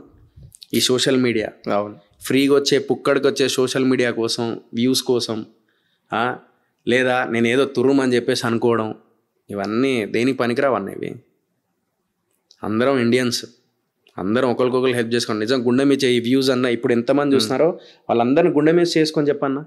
ముస్లిం ఫ్రెండ్స్ లేరా, హిందూ ఫ్రెండ్స్ లేరా, క్రిస్టియన్ ఫ్రెండ్స్ లేరా, వాళ్ళకి కలిసిమెలిసి లేరా, రూమ్మేట్స్ లేరా, ఎంజాయ్ చేయలేదా దోస్తులందరూ కలిసి? నేను బ్యాచిలర్ లైఫ్లో ఉన్నప్పుడు హిందూస్ ఉండే, క్రిస్టియన్స్ ఉండే, ఎంజాయ్ చేయలే మనం? అవన్నీ మనకు తెలుసా? ఎంత హ్యాపీగా లీడ్ చేసుకున్నాం కదా లైఫ్. బండ్ల మీద తిరుక్కుంటా, చార్మినార్ పోయి అటు పోయి ఇటు పోయి, అరే బిర్యానీ తిందాం పదరా, అది తిందాం పదరా, అది ఎంజాయ్ చేసుకుంటుండేటోళ్ళం. అదేరా లైఫ్, అదే లైఫ్, ఇంకేం లేదు. చాలామంది అది మిస్ అవుతున్నారు. అది మిస్ అయ్యి తెలియకుండా హేట్రేడ్ పెంచుకుంటారు. అక్కడెక్కడో చేసిన దానికి మీరు కొట్లాడుకుంటారు. అది కాదు కొట్లాడుకోవడం. అది ఎట్లా సాల్వ్ చేయాలి, ఆయన ఎట్లా పట్టుకొని రావాలి, వాడిని ఏం చేయాలి, అలా అవ్వకుండా ఏం చేయాలి అనే దాని గురించి పోరాడు, దాని గురించి కష్టపడు, దాని గురించి స్మార్ట్ వర్క్ చేసి దొరకబట్టు. అంతేగాని రిలీజన్ పేరు నన్ను అడిగితే మనిషి అనేటోడు ఇంకో మనిషిని మనిషిలానే చూడాలి. అదొక్కటే. రిలీజన్ పేరుతో చూస్తే ఏం రాదన్న. అది నేను ఎందుకు చెప్తానంటే నాకు ఘోరం బాధ అనిపించింది. అదే ఎవడు ఇష్టమైనట్టు వాడు ఇష్టమైనట్టు మాట్లాడేస్తున్నాడు. యూట్యూబ్లో, ఇన్స్టాగ్రామ్లో ఇష్టమైనట్టు పెట్టేస్తున్నారు వ్యూస్ కోసం. ఎందుకన్నా ఏమొస్తుంది? చెప్పలేకనా, అనలేకనా, మనం అనలేకనా, మన రివర్స్లో మాట్లాడలేకనా, మనకు నాలుక లేదా, మనకు ఆ వర్డ్స్ మీనింగ్ తెలియదా, మనకు ఆ వర్డ్స్ రావా, అబ్యూజింగ్ వర్డ్స్ అందరికి వస్తాయి. మాట పెంచుకుంటా పోతే ఏముండదు, లాస్ట్కి తూటలే మిగులుతాయి. అదే ఇప్పుడు సెల్ఫ్ రియలైజేషన్ అన్నది ఒకటి ఉంటుంది. సో అది వస్తే ఇంకెవరు కూడా చెప్పాల్సిన కొంతమందికి అవసరం ఉండదు. అది లేకనే ఇదంతా ప్రాబ్లం. 100% వ్యూస్ కోసం ఇవన్నీ 100%. అండ్ వాళ్ళకు కూడా ఎట్లాంటి తల్లిదండ్రులు, ఎట్లాంటి ఫ్రెండ్స్, ఎట్లాంటి చుట్టుపక్కల వాతావరణం, దాన్ని బట్టి కూడా వీడు అట్లా తయారవుతాడు. అంతే కదా. ఇప్పుడు నా రెస్టారెంట్ పేరు కళింగపట్నం అన్న. అదే నేను ఇంకేదో నా పేరు పెట్టుకోవచ్చు కదా. ఎందుకు పెట్టినా? అరే నా భారతదేశంలో నేనున్నా, నా తెలుగు స్టేట్స్లో నేనున్నా. మా వాళ్ళకి ఆ కళింగపట్నం అనేది ఒక ఊరు పేరు, ఒక వైబ్. పెట్టేసిన ఇంకేదైనా పెట్టచ్చు. నేను నాకు ఆ ఫీలింగ్స్ లేవు. సో ఫిలిం ఇండస్ట్రీలో కూడా మీకు చాలామంది ఫ్రెండ్స్ ఉన్నారు. అండ్ అందులోకి ఒక 5 క్లోజ్ ఫ్రెండ్స్ నేమ్స్ తీసుకొని వాళ్ళతోని మీకున్న రిలేషన్ ఏంటి అండ్ వాళ్ళతోని మీరు ఏం నేర్చుకున్నారు? ఒక పాయింట్ ఒక్కొక్కరి దగ్గర నుంచి చెప్పమంటే ఒక 5 ఫ్రెండ్స్. ఎందుకంటే మన లైఫ్లో చాలామంది ఫ్రెండ్స్ వచ్చిపోతుంటారు, ఒక ట్రైన్ జర్నీ లాగా ఇది. బట్ వెనకకి తిరిగి చూస్తే సడన్గా టక్మని ఒక నోటు మీద మీకు గుర్తొచ్చే ఫ్రెండ్స్ ఎవరు ఇప్పుడు? అంటే ఫ్రెండ్స్ అనేది ఒకటి పక్కన పెడితే పర్సన్స్, నాకు తెలిసిన పర్సన్ ఒక బ్రదర్ లాగా సందీప్ కిషన్ అన్న. I really like him. కష్టపడే వాళ్ళకి అంటే నేను ఎప్పుడు నేను హెల్ప్ అడిగినా కూడా he was there for me. And నాకు స్టిల్ గుర్తుంది, ఆయన ఏదన్నా ఆడిషన్కి ఎవరైనా పిలుస్తున్నారు అంటే నేను ఎప్పుడైనా వెళ్ళి కలిసినప్పుడు, సోహెల్ ఇగో ఈ ఆడిషన్ ఉంది, నువ్వు వెళ్ళిపో, నేను చెప్తా ఒకసారి అని చెప్పేసి అలా పంపించిన రోజులు నేను అన్నా. అండ్ ఆల్సో నేను ఏదైనా ప్రీ రిలీజ్ ఈవెంట్ ఉన్నదన్నా లేకపోతే స్టోరీ అడిగినా ఏం చేసినా కూడా ఆయన ఎప్పుడు కాదనలేదు.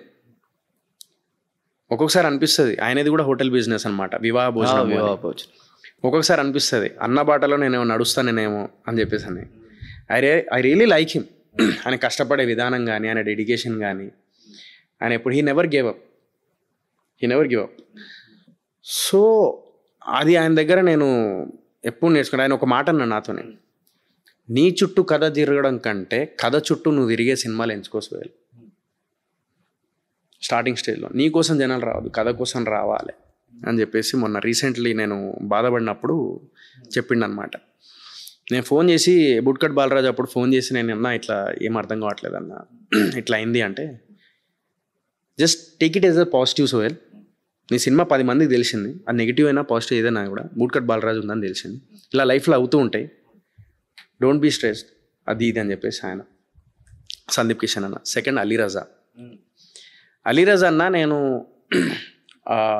నేను డిప్రెషన్లో ఉన్నప్పుడు ఫోన్ చేసి, అరే తు ఫస్ట్ హైదరాబాద్ వచ్చాం, మా బాబీ అలీరజాన్ వాళ్ళ వైఫ్, ఫస్ట్ నువ్వు ముంబై వచ్చేసారా అని చెప్పేసి అన్నారు. అప్పటికప్పుడు టికెట్ తెప్పించేసి రారా అని చెప్పి తీసుకుపోయి నన్ను కూల్ చేయడానికి తీసుకుపోయి లోనావాలా వాళ్ళ అదేందో ఒక గెస్ట్ వాళ్ళ ఫామ్ హౌస్ ఉంది, అక్కడ తీసుకుపోయి అక్కడ కూర్చోబెట్టి సంజాయించి నా మైండ్ కొంచెం సెట్ చేద్దామని చెప్పేసి సోషల్ మీడియా అన్నీ డిలీట్ చేసేసి నా మొబైల్ నుంచి డిలీట్ చేయించేసి, అరే చల్ ఎంజాయ్, ఇవన్నీ ఏం లేవు పక్కన పెట్టి అది ఇది అని చెప్పేసి ఒక 6-7 days ఏదైతే ఇన్సిడెంట్ జరిగిందో అదంతా మర్చిపోయేలా చేసారు. అలా చాలా తక్కువ మంది ఉంటారు మన లైఫ్లో. మనం మంచిగా ఉన్నప్పుడు 10 మంది వస్తారు, మనం కష్టాల్లో ఉన్నప్పుడు మనం ఆ కష్టం మర్చిపోయేలా చేసేటప్పుడు ఎవరైతే ఉంటారో అది రియల్ హ్యూమానిటీ నన్ను అడిగితే. అప్పుడు ఆ టైంలో మన మీద ఎంత ప్రేమ ఉందో వాళ్ళకి అనేది అప్పుడే తెలుస్తుంది. అలీరజా అన్న అట్లా. మా అమ్మ ఫోన్ చేసి వాడిని అక్కడనే ఇంకో 2 రోజులు ఉంచుకో, వాడు అక్కడనే హ్యాపీగా ఉన్నాడు, వద్దు ఇక్కడ హైదరాబాద్ కోసం మళ్ళీ డిప్రెషన్లోకి వెళ్ళిపోతాడు అని చెప్పేసి అలీరజా అన్న. వీళ్ళిద్దరూ నాకు చాలా ఇది. ప్లస్ ఈ మధ్యకాలంలో ఇప్పుడు కొంచెం ఇదవుతున్న Suhas is such a sweet person, చాలా మంచోడు. నేను ఏదన్నా హెల్ప్ అడిగితే నాకు ఎప్పుడు అంటే నార్మల్గా ఎప్పుడైనా కలిసినప్పుడు హాయ్ హలో బ్రో అది ఇది అని మాట్లాడతాం, కానీ చాలా ఇది వైవార్ష కానీ సందీప్ రాజ్ కానీ డైరెక్టర్ సాయి రాజేష్ అన్న, ఈ సచ్ ఎ స్వీట్ పర్సన్, చాలా మంచోడు. సాయి రాజేష్ అన్న దగ్గర ఒకటి నేర్చుకోవాలి. ఎక్కడో హృదయకాలం నుంచి స్టార్ట్ చేసి సినిమా ఈరోజు ఒక టాప్ డైరెక్టర్లో ఒకడు ఉండిపోయాడు, ఒక 100 కోట్ల సినిమా చేసిన ఒక వ్యక్తిగా. సో ఆయన బిలీవ్ చేసింది ఒకటే, ఏంటంటే ఆర్టిస్టులు అవి కథను నమ్మాలి అని చెప్పేసి ఆయన కథను నమ్మి సినిమా చేసిండు బేబీ. ఆయన కలిసినప్పుడల్లా అంత పెద్ద స్థాయిలో ఉండి కూడా ఇప్పటికీ ఈ బిగ్ బాస్ టీం వాళ్ళని కానీ లేకుంటే యూట్యూబ్లో చేసే టీంలను కానీ ఇప్పటికీ ఒకప్పుడు ఎలా ఉన్నాడో ఆ మనిషి ఇప్పటికి కూడా అలాగే ఉన్నాడు అందరితో. సో ఇట్లా చాలా మంది ఉన్నారన్న, నాకు చాలా మంది ఉన్నారు. ఇప్పుడు మీరు చెప్పిన ఒక ఏరియా, కానీ మీ లైఫ్లో కొంతమంది ఇన్స్పిరేషన్తో కూడుకున్న వ్యక్తులు ఉన్నారు. నేను కొంతమంది పేర్లు చెప్తా, వాళ్ళ దగ్గర నుంచి మీరు ఏం క్లోజ్గా అబ్జర్వ్ చేశారు అండ్ మీరు క్లోజ్గా ఏం నేర్చుకున్నాను మీ జీవితంలో అప్లై చేశారు, అరే ఇది చాలా బాగా నచ్చింది అన్నట్టు. అట్లా ఫస్ట్ నాగార్జున గారు ఈజ్ వెరీ క్లాస్ అండి, ఎవరి జోలికి వెళ్ళరు. చిన్న ఎగ్జాంపుల్, ఒకప్పుడు మొన్న రీసెంట్లీ కొన్ని మంత్స్ బ్యాక్ ఒక ఇన్సిడెంట్ జరిగింది వరంగల్లో. ఒక మాట అనడం, అదే చాలా స్మూత్గా హ్యాండిల్ చేసిండు. ఎక్కడ విభేదాలు పెట్టుకోవాలి, రివర్స్లో మనం కూడా మాట్లాడాలి అని ఇది చేయకుండా ఒక చిన్న ట్వీట్తోని సైలెంట్గా ఉండిపోయి ఆయన పైన ఆయన చేసుకున్నారు. అదే he's very sweet and humble person. కనిపించినప్పుడు దగ్గర తీసుకుంటారు, అరే సోహెల్ అది ఇది అని చెప్పేసి. సో ఆయన దగ్గర నుంచి అది నేర్చుకోవాలి, ఒక సహనం. అండ్ ఈ సచ్ ఎ జెంటిల్మెన్ హీస్, అది మాత్రం నేను చెప్పగలుగుతాను. టువర్డ్స్ వర్క్ కూడా డెడికేషన్, ఆయన డెడికేషన్ కానీ ఆయన కానీ, లేకపోతే ఇప్పుడు డెడికేషన్ అంటే అదే కదా. ఆయన ఇప్పుడు 60 తీసుకుంటారు ఆయన, అయినా కూడా ఇప్పటికీ అదే ఎనర్జీ అదే ఇదిగా ఉంది అని అంటే కేవలం మనం ఒకటి చెప్తాను, లైఫ్లో హెల్త్ ఈజ్ వెల్త్ అంటారు కదా, ఆయన దగ్గర నుంచి అది నేర్చుకోవాలి. ఆయన మేము బిగ్ బాస్లో ఉన్నప్పుడు గంట సేపు లిటరల్లీ 1 hour 1.5 hours 2 hours ఏదో నిలబడ్డాడు అన్న, 1.5 hours ఏదో కంటిన్యూగా అట్లనే నిలబడి ఉన్నాడు మాతోనే. మేము షాక్ అయిపోయినాం, ఇంతసేపు ఎట్లా నిలబడ్డారు అని మా కోసం. సో చిన్న విషయం కాదు అది, బిగ్ బాస్ హోస్ట్ చేయడం అనేది it's a big task. So he such a nice person అన్న. ఆయన దగ్గర నుంచి ఇన్స్పిరేషన్గా తీసుకోవాలి అనుకుంటే ఒక్కటే ఏంటంటే చాలా కూల్గా హ్యాండిల్ చేస్తాడు ప్రతి సిచ్యువేషన్ని. And he's very classy person, చాలా నిదానంగా చాలా ప్రేమగా ఉంటాడు. ఎక్కువ మీరు చూడండి నాగార్జున సార్ ఎక్కడన్నా హడావడి మాట్లాడడం, లేకపోతే కాంట్రవర్సీ మాట్లాడడం, లేకపోతే ఏదో బిల్డప్లా ఇది చేయడం ఎప్పుడన్నా చూసిర్రా? ఈ సచ్ ఏ హంబుల్ పర్సన్. అలా ఉంటే లైఫ్ ఏంటంటే హ్యాపీనెస్ ఉంటుంది. ఆ హ్యాపీనెస్ ఆయన దగ్గర నుంచి నేను నేర్చుకున్నాను. సూపర్. ఇక మోస్ట్ ఇన్స్పైరింగ్ పర్సన్, నాకు కూడా చాలా ఇన్స్పైరింగ్, అయినా అందరికి ఇన్స్పైరింగే, చిరంజీవి గారు. చిరంజీవి గారు ఇప్పుడు ఒక్కడన్నా చాలామందికి ఇన్స్పిరేషన్. ఆయన ఇప్పుడు 0 to hero, ఆయన బ్యాక్గ్రౌండ్ లేకుండా వచ్చిన వ్యక్తి, కష్టపడి డ్యాన్స్ అంటే ఏంటిది అని చెప్పి ఇండస్ట్రీకి పరిచయం చేసిన వ్యక్తి, ఒక మాస్ అంటే ఏంటిది అనేది ఒక ఇండస్ట్రీకి పరిచయం చేసిన వ్యక్తి. లైక్ చాలామందికి ఇన్స్పిరేషన్ అని ఎందుకంటారంటే, ఫస్ట్ థింగ్ ఒక్కటి, ఇప్పటికీ ఎవరు వెళ్ళినా నాకు తెలిసి ఒక 5 సంవత్సరాల ముందు కలిసిన వ్యక్తిని కూడా ఒకవేళ ఈరోజు వచ్చి చూస్తే ఏ అని చెప్పేసి పలకరిస్తారు. చిన్నపిల్లల మనస్తత్వం అయినది. నేను ఆయనతో టైం స్పెండ్ చేసిన వాటి చెప్తున్నా. ఎవ్రీ ఇయర్, లాస్ట్ ఇయర్ బర్త్డేకి మాత్రమే వెళ్ళలే, నేను ఎవ్రీ ఇయర్ బర్త్డేకి వెళ్తా, నేను ఆయన కలుస్తా. కలిసినప్పుడు ఆయన ఏదైతే ఫినాలే రోజు ఏదైతే సోహెల్ అని చెప్పేసి ఏదైతే పలకరింపు ఆ మాటలు ఏదైతే ఉంటాయో ఇప్పటికీ అవే మాటలు. చాలామంది అంటారు ఇప్పటికీ, మొన్న రీల్స్లో షేర్ చేసుకుంటూ వెళ్ళిపోయారు, అది మిలియన్స్లో పోయినాయి. ఏంటిది? చిరంజీవి గారు నీకు మాట ఇచ్చిర్రు కదా, చేయలేదు. ఆయన మాట ఇస్తాడు, చేయరు అని చెప్పేసి అంటారు. నేను ఒకటి చెప్తా, నేను చేసిన సినిమా గొప్ప సినిమా ఉన్నప్పుడు, మంచి సినిమా, జనాలు కూడా ఇష్టపడే ఒక రేంజ్లో ఇష్టపడే సినిమా అయితేనే అప్పుడు నేను అడుగుతా. అది నా తప్పు. I choose in the wrong scripts. So నేను మంచి స్క్రిప్ట్ ఎంచుకున్నప్పుడు definitely one fine day he will do. ఆ టైం కోసం వెయిట్ చేస్తున్నా నేను, అంతే. మరి అలా అంటే మరి నేను వెళ్ళినప్పుడల్లా మరి అలాగే పలకరింపు ఎందుకు ఉంటుంది? నన్ను అవాయిడ్ చేయొచ్చు కదా. మొన్న రీసెంట్ నా కళింగపట్నం రెస్టారెంట్ నుంచి ఫుడ్ పోయింది. రామ్ చరణ్ గారు హాట్ బాక్స్లు ఉంటాయి కదా, హాట్ బాక్స్లు ఏదైతే ఉంటాయో చెప్పి మరీ ఇచ్చారు, ఈ సోహెల్ ఈ హాట్ బాక్స్ ఫుడ్ బాగుందని చెప్పు అని చెప్పేసి ఇచ్చి, వాళ్ళతో చెప్పించి నాకు ఫోన్ చేసి, అరే ఇప్పుడే రామ్ చరణ్ గారు అయితే హాట్ బాక్స్ సోహెల్కి ఇచ్చేసి అది ఇది అని చెప్పేసి. అవసరం లేదు కదా, అప్పుడు ఫినాల్ రోజు చెప్పేసి మర్చిపోవాలనుకుంటే మర్చిపోవచ్చు కదా. లేకపోతే నేను వెళ్ళినప్పుడల్లా నాకు ఎంట్రీ ఉండకుండా చేయొచ్చు కదా. నాకు ఎందుకు ఆ గౌరవం కానీ, లేకపోతే వెళ్ళినప్పుడు రిసీవ్ చేసుకునే విధానం కానీ, లేకపోతే మాట్లాడే విధానం, లేకుంటే ఇన్స్పిరేషన్గా మాట్లాడడం కానీ, ఇవన్నీ ఎందుకు చేయాలి? నేను చేసిన తప్పుకి ఆయనని అంటూ ఉంటే నాకు చాలా బాధగా అనిపించింది. నేను చేసింది ఏంటంటే, నేను ఇంకా మంచి స్క్రిప్ట్ ఎంచుకోవాలి.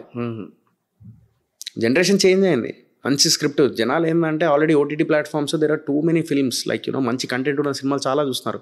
దానికి బియాండ్ ఉన్న సినిమా, మంచి సినిమా ఏం చేస్తున్నావు, అప్పుడు ఆయన స్థాయికి తగ్గట్టుగా నువ్వు గెస్ట్ రోల్గా పిలిస్తే దానికి వాల్యూ ఉంటుంది. ఆయన తప్పు ఎలా ఉంటుందన్న, అది పరిస్థితి. సో డెఫినెట్లీ నేను ఆయన దగ్గర నుంచి నేర్చుకునేది ఏంటంటే, ఆ స్థాయిలో ఉండి కూడా ఇప్పటికీ నాలాంటి వాళ్ళని ఎంకరేజ్ చేస్తూ ముందు తీసుకున్నాను. చాలామంది ఆయన మీద ఏదేదో అంటూ ఉంటారు, బట్ అవన్నీ నన్ను నేను దగ్గరుండి చూసిన వాళ్ళకే అర్థమవుతుంది. నా గురించి ఫుల్ బల్బు అది అని అనుకుంటారు. నాకేం లేదన్న, నేను ఉన్న మాటనే ఏది ఉన్నదో అది చెప్తూ ఉంటా. ఒక్కొక్కసారి ఏదేదో మాటలు వెళ్తూ ఉంటాయి తెలియకుండా. మీడియాలో ఉన్నప్పుడు మీడియాలో ఉండే పర్సన్ చిన్న మాట అమ్మ అన్నా కూడా నీ అమ్మ అని ఎలా వినబడుతుంది ఎదుటోడికి. అంత జాగ్రత్తగా ఉండాలి మీడియాలో ఉన్న పర్సన్. ఏది నా అమ్మాయి అమ్మ జీవితం అని అంటాం. అరే నీ అమ్మ పాయింట్ అవుట్ చేసుకొని ఇచ్చేస్తారు. సో ఇక్కడ ఏంటంటే తెలుసుకోవాల్సిన విషయం ఏంటంటే నువ్వు డైలీ రొటీన్లో నువ్వు చేస్తావు, నువ్వు ఒక నార్మల్ పర్సన్ అంతే, ఇక్కడ పబ్లిక్ ఫిగర్ అంతే. మన అది ఏంటంటే ఆయన మీద అంటుండే నాకు ఒక్కొక్కసారి అవి చూసినప్పుడు అనిపిస్తాయి, అరే నేను ఎక్కడే ఆయన బాగానే రిసీవ్ చేసుకుంటారు, ఆయన నన్ను ఎందుకు ఇట్లా వీళ్ళందరూ ఎందుకు ఇంత మరీ ఊహించుకుంటున్నారు. చేస్తారు టైం వచ్చినప్పుడు definitely he will come and he will do as a guest. పక్క మాట ఇచ్చారు కాబట్టి డెఫినెట్లీ చేస్తారు. అది నేను మంచి సినిమా నేనే వెళ్ళి అడుగుతా, నేను అడగలే కదా. అది రాజేంద్ర ప్రసాద్ గారు ఆయన లైఫ్ స్టైల్ ఒకటి చెప్పిండు. ఆయన డబ్బింగ్ చెప్పే టైంలో ఏదో సూసైడ్ అటెంప్ట్ చేసుకునే స్టేజ్కి వెళ్ళిరంట. ఆయన కూర్చోబెట్టి నేను ఆర్గానిక్ మామ హైబ్రిడ్ అల్లుడు అనే సినిమా చేసేటప్పుడు సూసైడ్ అటెంప్ట్ చేసుకునే స్టేజ్కి వెళ్ళిపోయిన పరిస్థితి అనేది. ఆ టైంలో ఒక బీర్ పట్టుకొని ఈయన సగం అండ్ ఒక డైరెక్టర్ పేరు ఏదో చెప్పిర్రన్న, ఏదో సముద్రం దగ్గర కూర్చొని ఇట్లా మాట్లాడుకుంటూ ఏంద్రా బాయ్ ఇది అని చెప్పేసి అనుకొని ఆయన లేదు మళ్ళీ హీరోగానే చేస్తే కాదు డబ్బింగ్ కూడా స్టార్ట్ చేద్దాం అని చెప్పి డబ్బింగ్ ఫుల్ ఫ్లెడ్జ్గా డబ్బింగ్ స్టార్ట్ చేశారంట. ఆయన డబ్బింగ్ స్టార్ట్ చేసేసి అట్లా ఒక యాక్టర్గా ఇది చేసి అప్పటిదాకా ఆయన ఫెయిల్యూర్గా ఉండే అంట. ఆయన ఒక మాట అంటాడు, నేను ఒకవేళ ఆ రోజు నేను తీసుకున్న డిసిషన్ రాంగ్ అయి ఉంటే ఈరోజు రాజేంద్ర ప్రసాద్ ఉండేటోడు కాదు. నువ్వు కూడా ఒకటి గుర్తుపెట్టుకో, సినిమా ఇండస్ట్రీ ఇది నిన్ను ఎత్తేస్తుంది, పడేస్తుంది.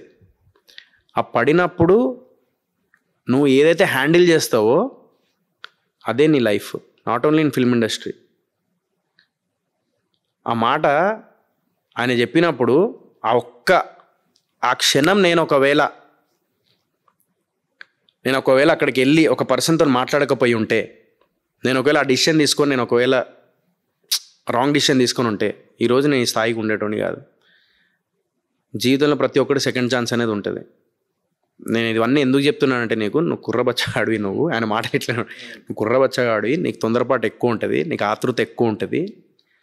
సో నువ్వు ఈ ఇండస్ట్రీలో కానీ నీకు లైఫ్లో కానీ ఏమన్నా ఉంటే నువ్వు ఒక్కటి గుర్తుపెట్టుకో, 100% పడినోడు మళ్ళా లేస్తాడు. ఆ లేచేదాకా నీ ఓపిక సహనం ఏదైతే ఉంటుందో అది చాలా ఇంపార్టెంట్ అని నువ్వు తెలుసుకో.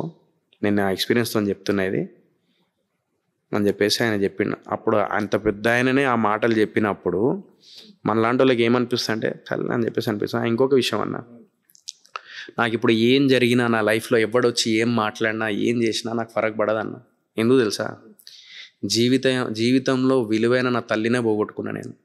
అంత బాధాకరమైన నేను ఇప్పటికీ నేను చూస్తూ ఉంటే మొబైల్లో కూడా ఇప్పటికీ నా డీపీ అదే ఉంటుంది, మా అమ్మదే ఉంటుంది, మా నలుగురిది. ఇదే లాస్ట్ మేము ఫోటో దిగినాం 4 days బ్యాక్. ఇది నా తల్లిని పోగొట్టుకున్న ఒక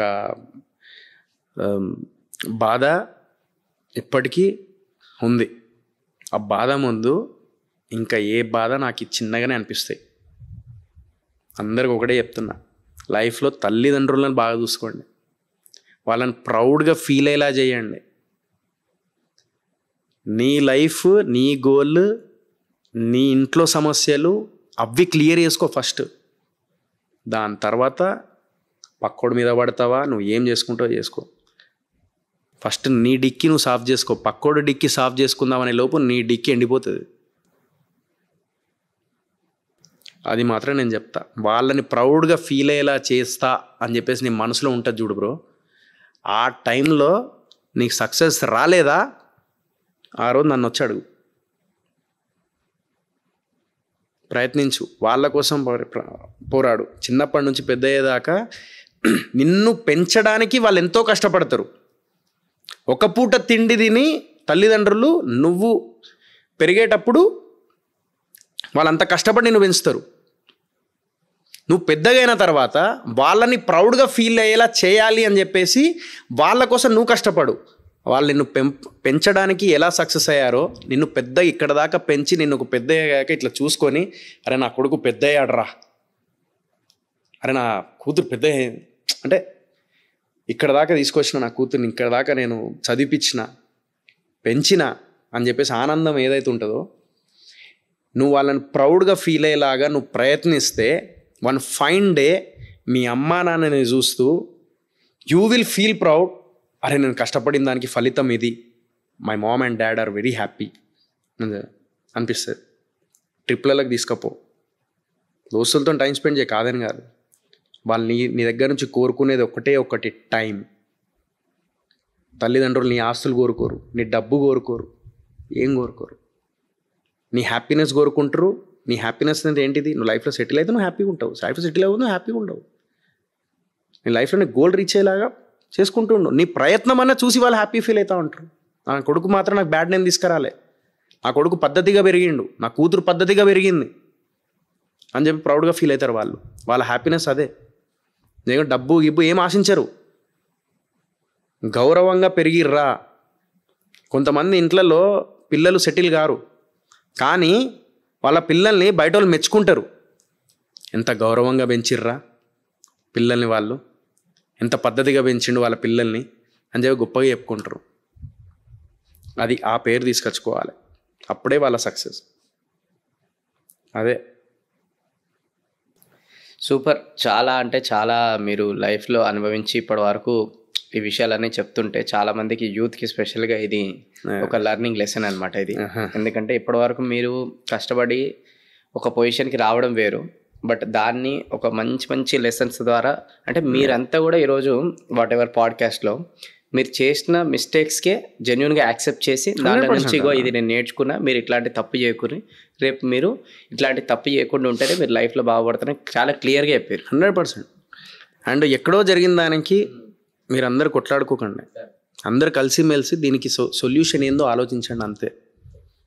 మీరు కొట్లాడుకుంటూ వచ్చేది ఏం లేదు, వాడు గెలుస్తాడు. అది మనం ఇక్కడ కొట్లాడుకుంటే వాడికి ఎక్కడ ఎఫెక్ట్ పడుతుంది, మనకి ఎఫెక్ట్ పడుతుంది. ఇక్కడ వాడిని తీసుకొచ్చి రోడ్డుకి ఇవ్వండి, అక్కడెక్కడో అటాక్ చేసినోడు ఉన్నాడు వాడిని తీసుకొచ్చి రోడ్డుకి ఇవ్వండి, వాడిని దొరకబట్టేలాగా గవర్నమెంట్ నుంచి ఫైట్ చేయండి. అది చేయాల్సింది మర్చిపోయి హిందూ ముస్లిం అది ఇది అని చెప్పి స్టార్ట్ చేస్తున్నారు తెలియకుండా. It's very wrong thing. వాడు గెలిచిండు అక్కడ, నువ్వు ఇది చేస్తే వాడు గెలిచినట్టు, నువ్వు గెలిచినట్టు కాదు వాడు గెలిచినట్టు. అది అట్లా చేయకుర్రి. వాడు ఓడిపోవాలంటే వాడిని పట్టుకొని ఈడ్చుకొని తీసుకొచ్చేలాగా ప్లాన్ చేయి. అందరు ఐకమత్యమై అందరు ఒకటై పోరాడి పట్టుకర్రి. అది మళ్ళీ రిపీట్ కావద్దు అంటే ఏం చేయాలో దాని గురించి చేయి. నువ్వు సోషల్ మీడియాలో చేస్తావు, social media is very powerful. నువ్వు మంచి కోసం సోషల్ మీడియా వాడు. ఒక్కొక్కరిని గజగజ వనకాలే. సోషల్ మీడియాలో చూస్తే పాకిస్తాన్లో అక్కడ చూస్తే ఒక్కొక్కరిని గజగ అమ్మ ఇండియన్స్ వాళ్ళు అమ్మో జోలికి పోద్రా బై అనేటట్టు చేయాలి. ఇది చేయాల్సింది. అంతేగాని ఈడ కూర్చొని మనం కొట్లాడితే ఏమవుతుంది అన్న? వాడు హ్యాపీ ఆడ కూర్చొని బఠానీలు చికెనాలు తినుకుంటూ కూర్చుంటాడు, వాడు మంచిగా మటన్ ముక్కలు అవి తినుకుంటా. వద్దు. అది సూపర్.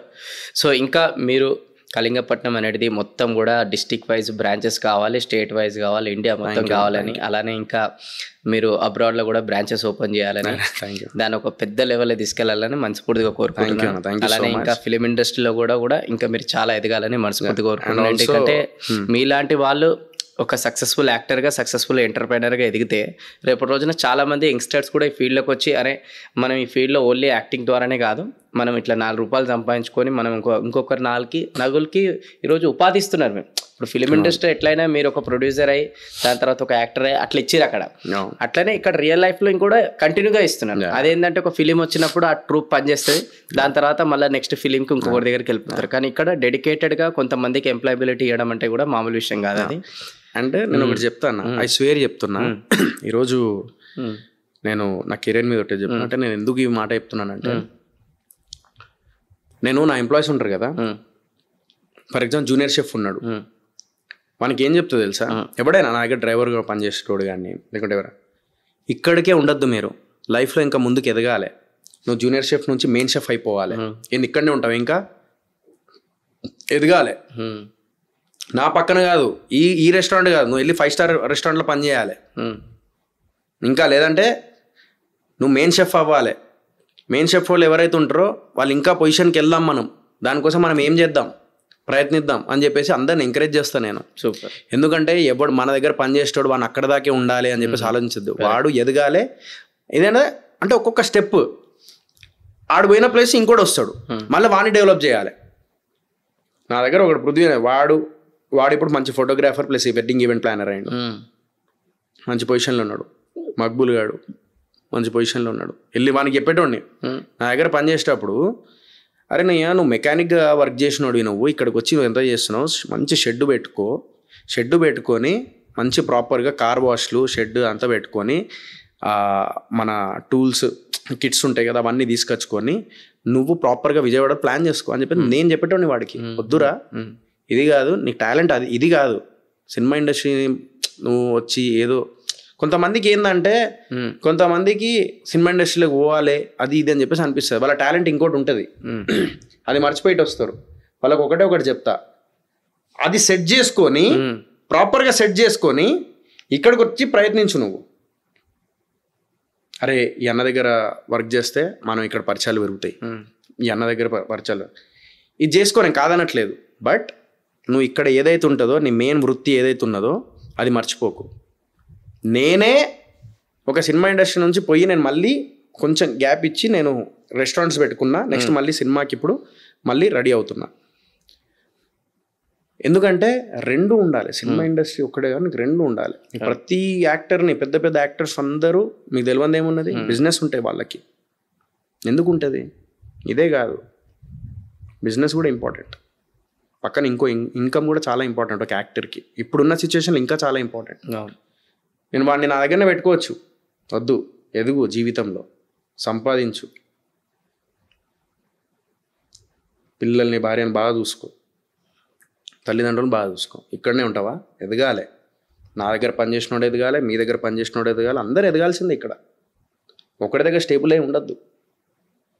ఒకవేళ ఉన్నా కూడా వాళ్ళ వృత్తి కరెక్ట్గా చేస్తున్నారంటే మనం ఒక ఓనర్ అయి ఉండి వాళ్ళ శాలరీలు పెంచుతూ ఉండాలి. కరెక్ట్. వాళ్ళని అక్కడనే పెట్టద్దు. వాళ్ళ లైఫ్లో అనుకోవాలి, అరే బాగా చూసుకుంటున్నాడు, వాడు బాగుంటే మనం బాగుంటాం, వాడు బాగాలేకపోతే మనం బాగుంటాం. ఎందుకంటే మన పని చేసేది మొత్తం వాడు. ఈరోజు మీరు ఇక్కడ కూర్చుంటున్నారంటే అందరు ఎంప్లాయీస్ పని చేస్తున్నారు అక్కడ. వాళ్ళు సరిగ్గా ఉంటే మనం సరిగ్గా ఉంటాం, వాళ్ళు సరిగ్గా లేకపోతే మనం సరిగ్గా ఉండలేము. They are our strength. అదే నేను బిజినెస్ ఓనర్స్కి వర్క్షాప్ చేస్తుంటా కదా, వాళ్ళకి విన్ విన్ విన్ అనే కాన్సెప్ట్ నేర్పిస్తుంటాం అనమాట.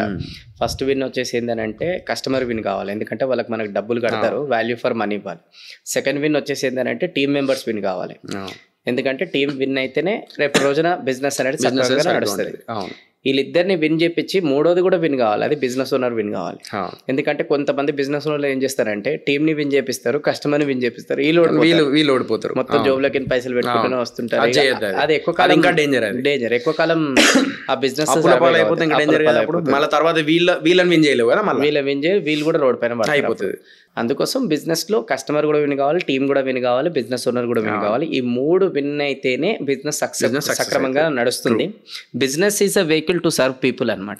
అదొక వెహికల్ జనాలకు సర్వ్ చేయడానికి. సో అలానే మీరు కూడా అదే లైఫ్లో ఇంకా 10 ఎదగాలని మనస్ఫూర్తిగా కోరుకుంటూ థ్యాంక్ యూ సో మచ్. ఈరోజు మీ వాల్యుబుల్ టైం ఇచ్చి ఈరోజు ఇంత మంచి లెర్నింగ్ పాయింట్స్ అనేది చాలామంది యూత్కి అనేది మీరు షేర్ చేసినందుకు. ఇంకా ఒక 5-10 ఇయర్స్ తర్వాత మళ్ళీ ఒకసారి మనం కలిసినప్పుడు దీనికి నెక్స్ట్ లెవెల్ కంటెంట్ వస్తుందని నేను ఎక్స్పెక్ట్ చేస్తున్నాను. ఎందుకంటే ఈ 5-10 ఇయర్స్లో ఇంకా మీరు 10 స్ట్రాంగ్ అవుతుందని నేను ఆ విజన్ చూస్తున్నాను. Thank you so much. 100% ఎదగాలి మీరు మనస్ఫూర్తిగా. Thanks for inspiring so many people from your speech. So నేను యాక్చువల్లీ ఈ మధ్యకాలంలో ఎప్పుడు ఇంటర్వ్యూస్కి వెళ్ళలే. మీ ఇంటర్వ్యూ ఎందుకు వచ్చిందంటే మీది కాంట్రవర్సీలు అని లేకపోతే ఏదో మీరు ఉపయోగపడే వీడియోలు మాత్రమే మీరు చేస్తారన్న ఆ రెస్పెక్ట్తోని ఐ కేమ్ హియర్. ఎందుకంటే ఇంటర్వ్యూస్ నేను ఇంకా ఆపేసిన. నేను ఇప్పుడు మీకు ఎందుకు ఇచ్చిందంటే your true inspiration for so many people. And మీరు ఇన్స్టాగ్రామ్ కానీ లేకపోతే యూట్యూబ్ కానీ మీరు మంచికి వాడుతున్నారు, ఎదుటోడు బాగుపడడానికి మీరు స్పీచ్ ఇస్తున్నారు. సో అది చాలా తక్కువ మంది చేస్తారు. అదైతే మీరు చేస్తున్నారో ఇన్స్పైర్ చేస్తున్నారో, so I really appreciate that. Keep going like that and thanks for inspiring అన్న. Thank you. సో ఇప్పటి వరకు ఇంత ఓపికగా మీరు చూశారు కాబట్టి కొంచెం దయచేసి యంగ్స్టర్స్ ఎవరైతే ఉంటారో స్పెషల్గా, సో వాళ్ళకి ఈ పాడ్కాస్ట్ అనేది షేర్ చేయండి. సో దట్ వాళ్ళు నలుగురిలో కూడా ఒక్కరు చేంజ్ అయినా కూడా ఈరోజు మన సోహెల్ గారిది ఏదైతే ఇంతసేపు ఓపిక ఇచ్చినందుకు ఆయన హ్యాపీ ఫీల్ అవుతారు, నేను కూడా హ్యాపీ ఫీల్ అవుతాను. ఒక్కరు చేంజ్ అయినా చాలు కదా మీకు, ఏమంటారు? అంతే, ఒక్కరు చేంజ్ అయినా చాలు.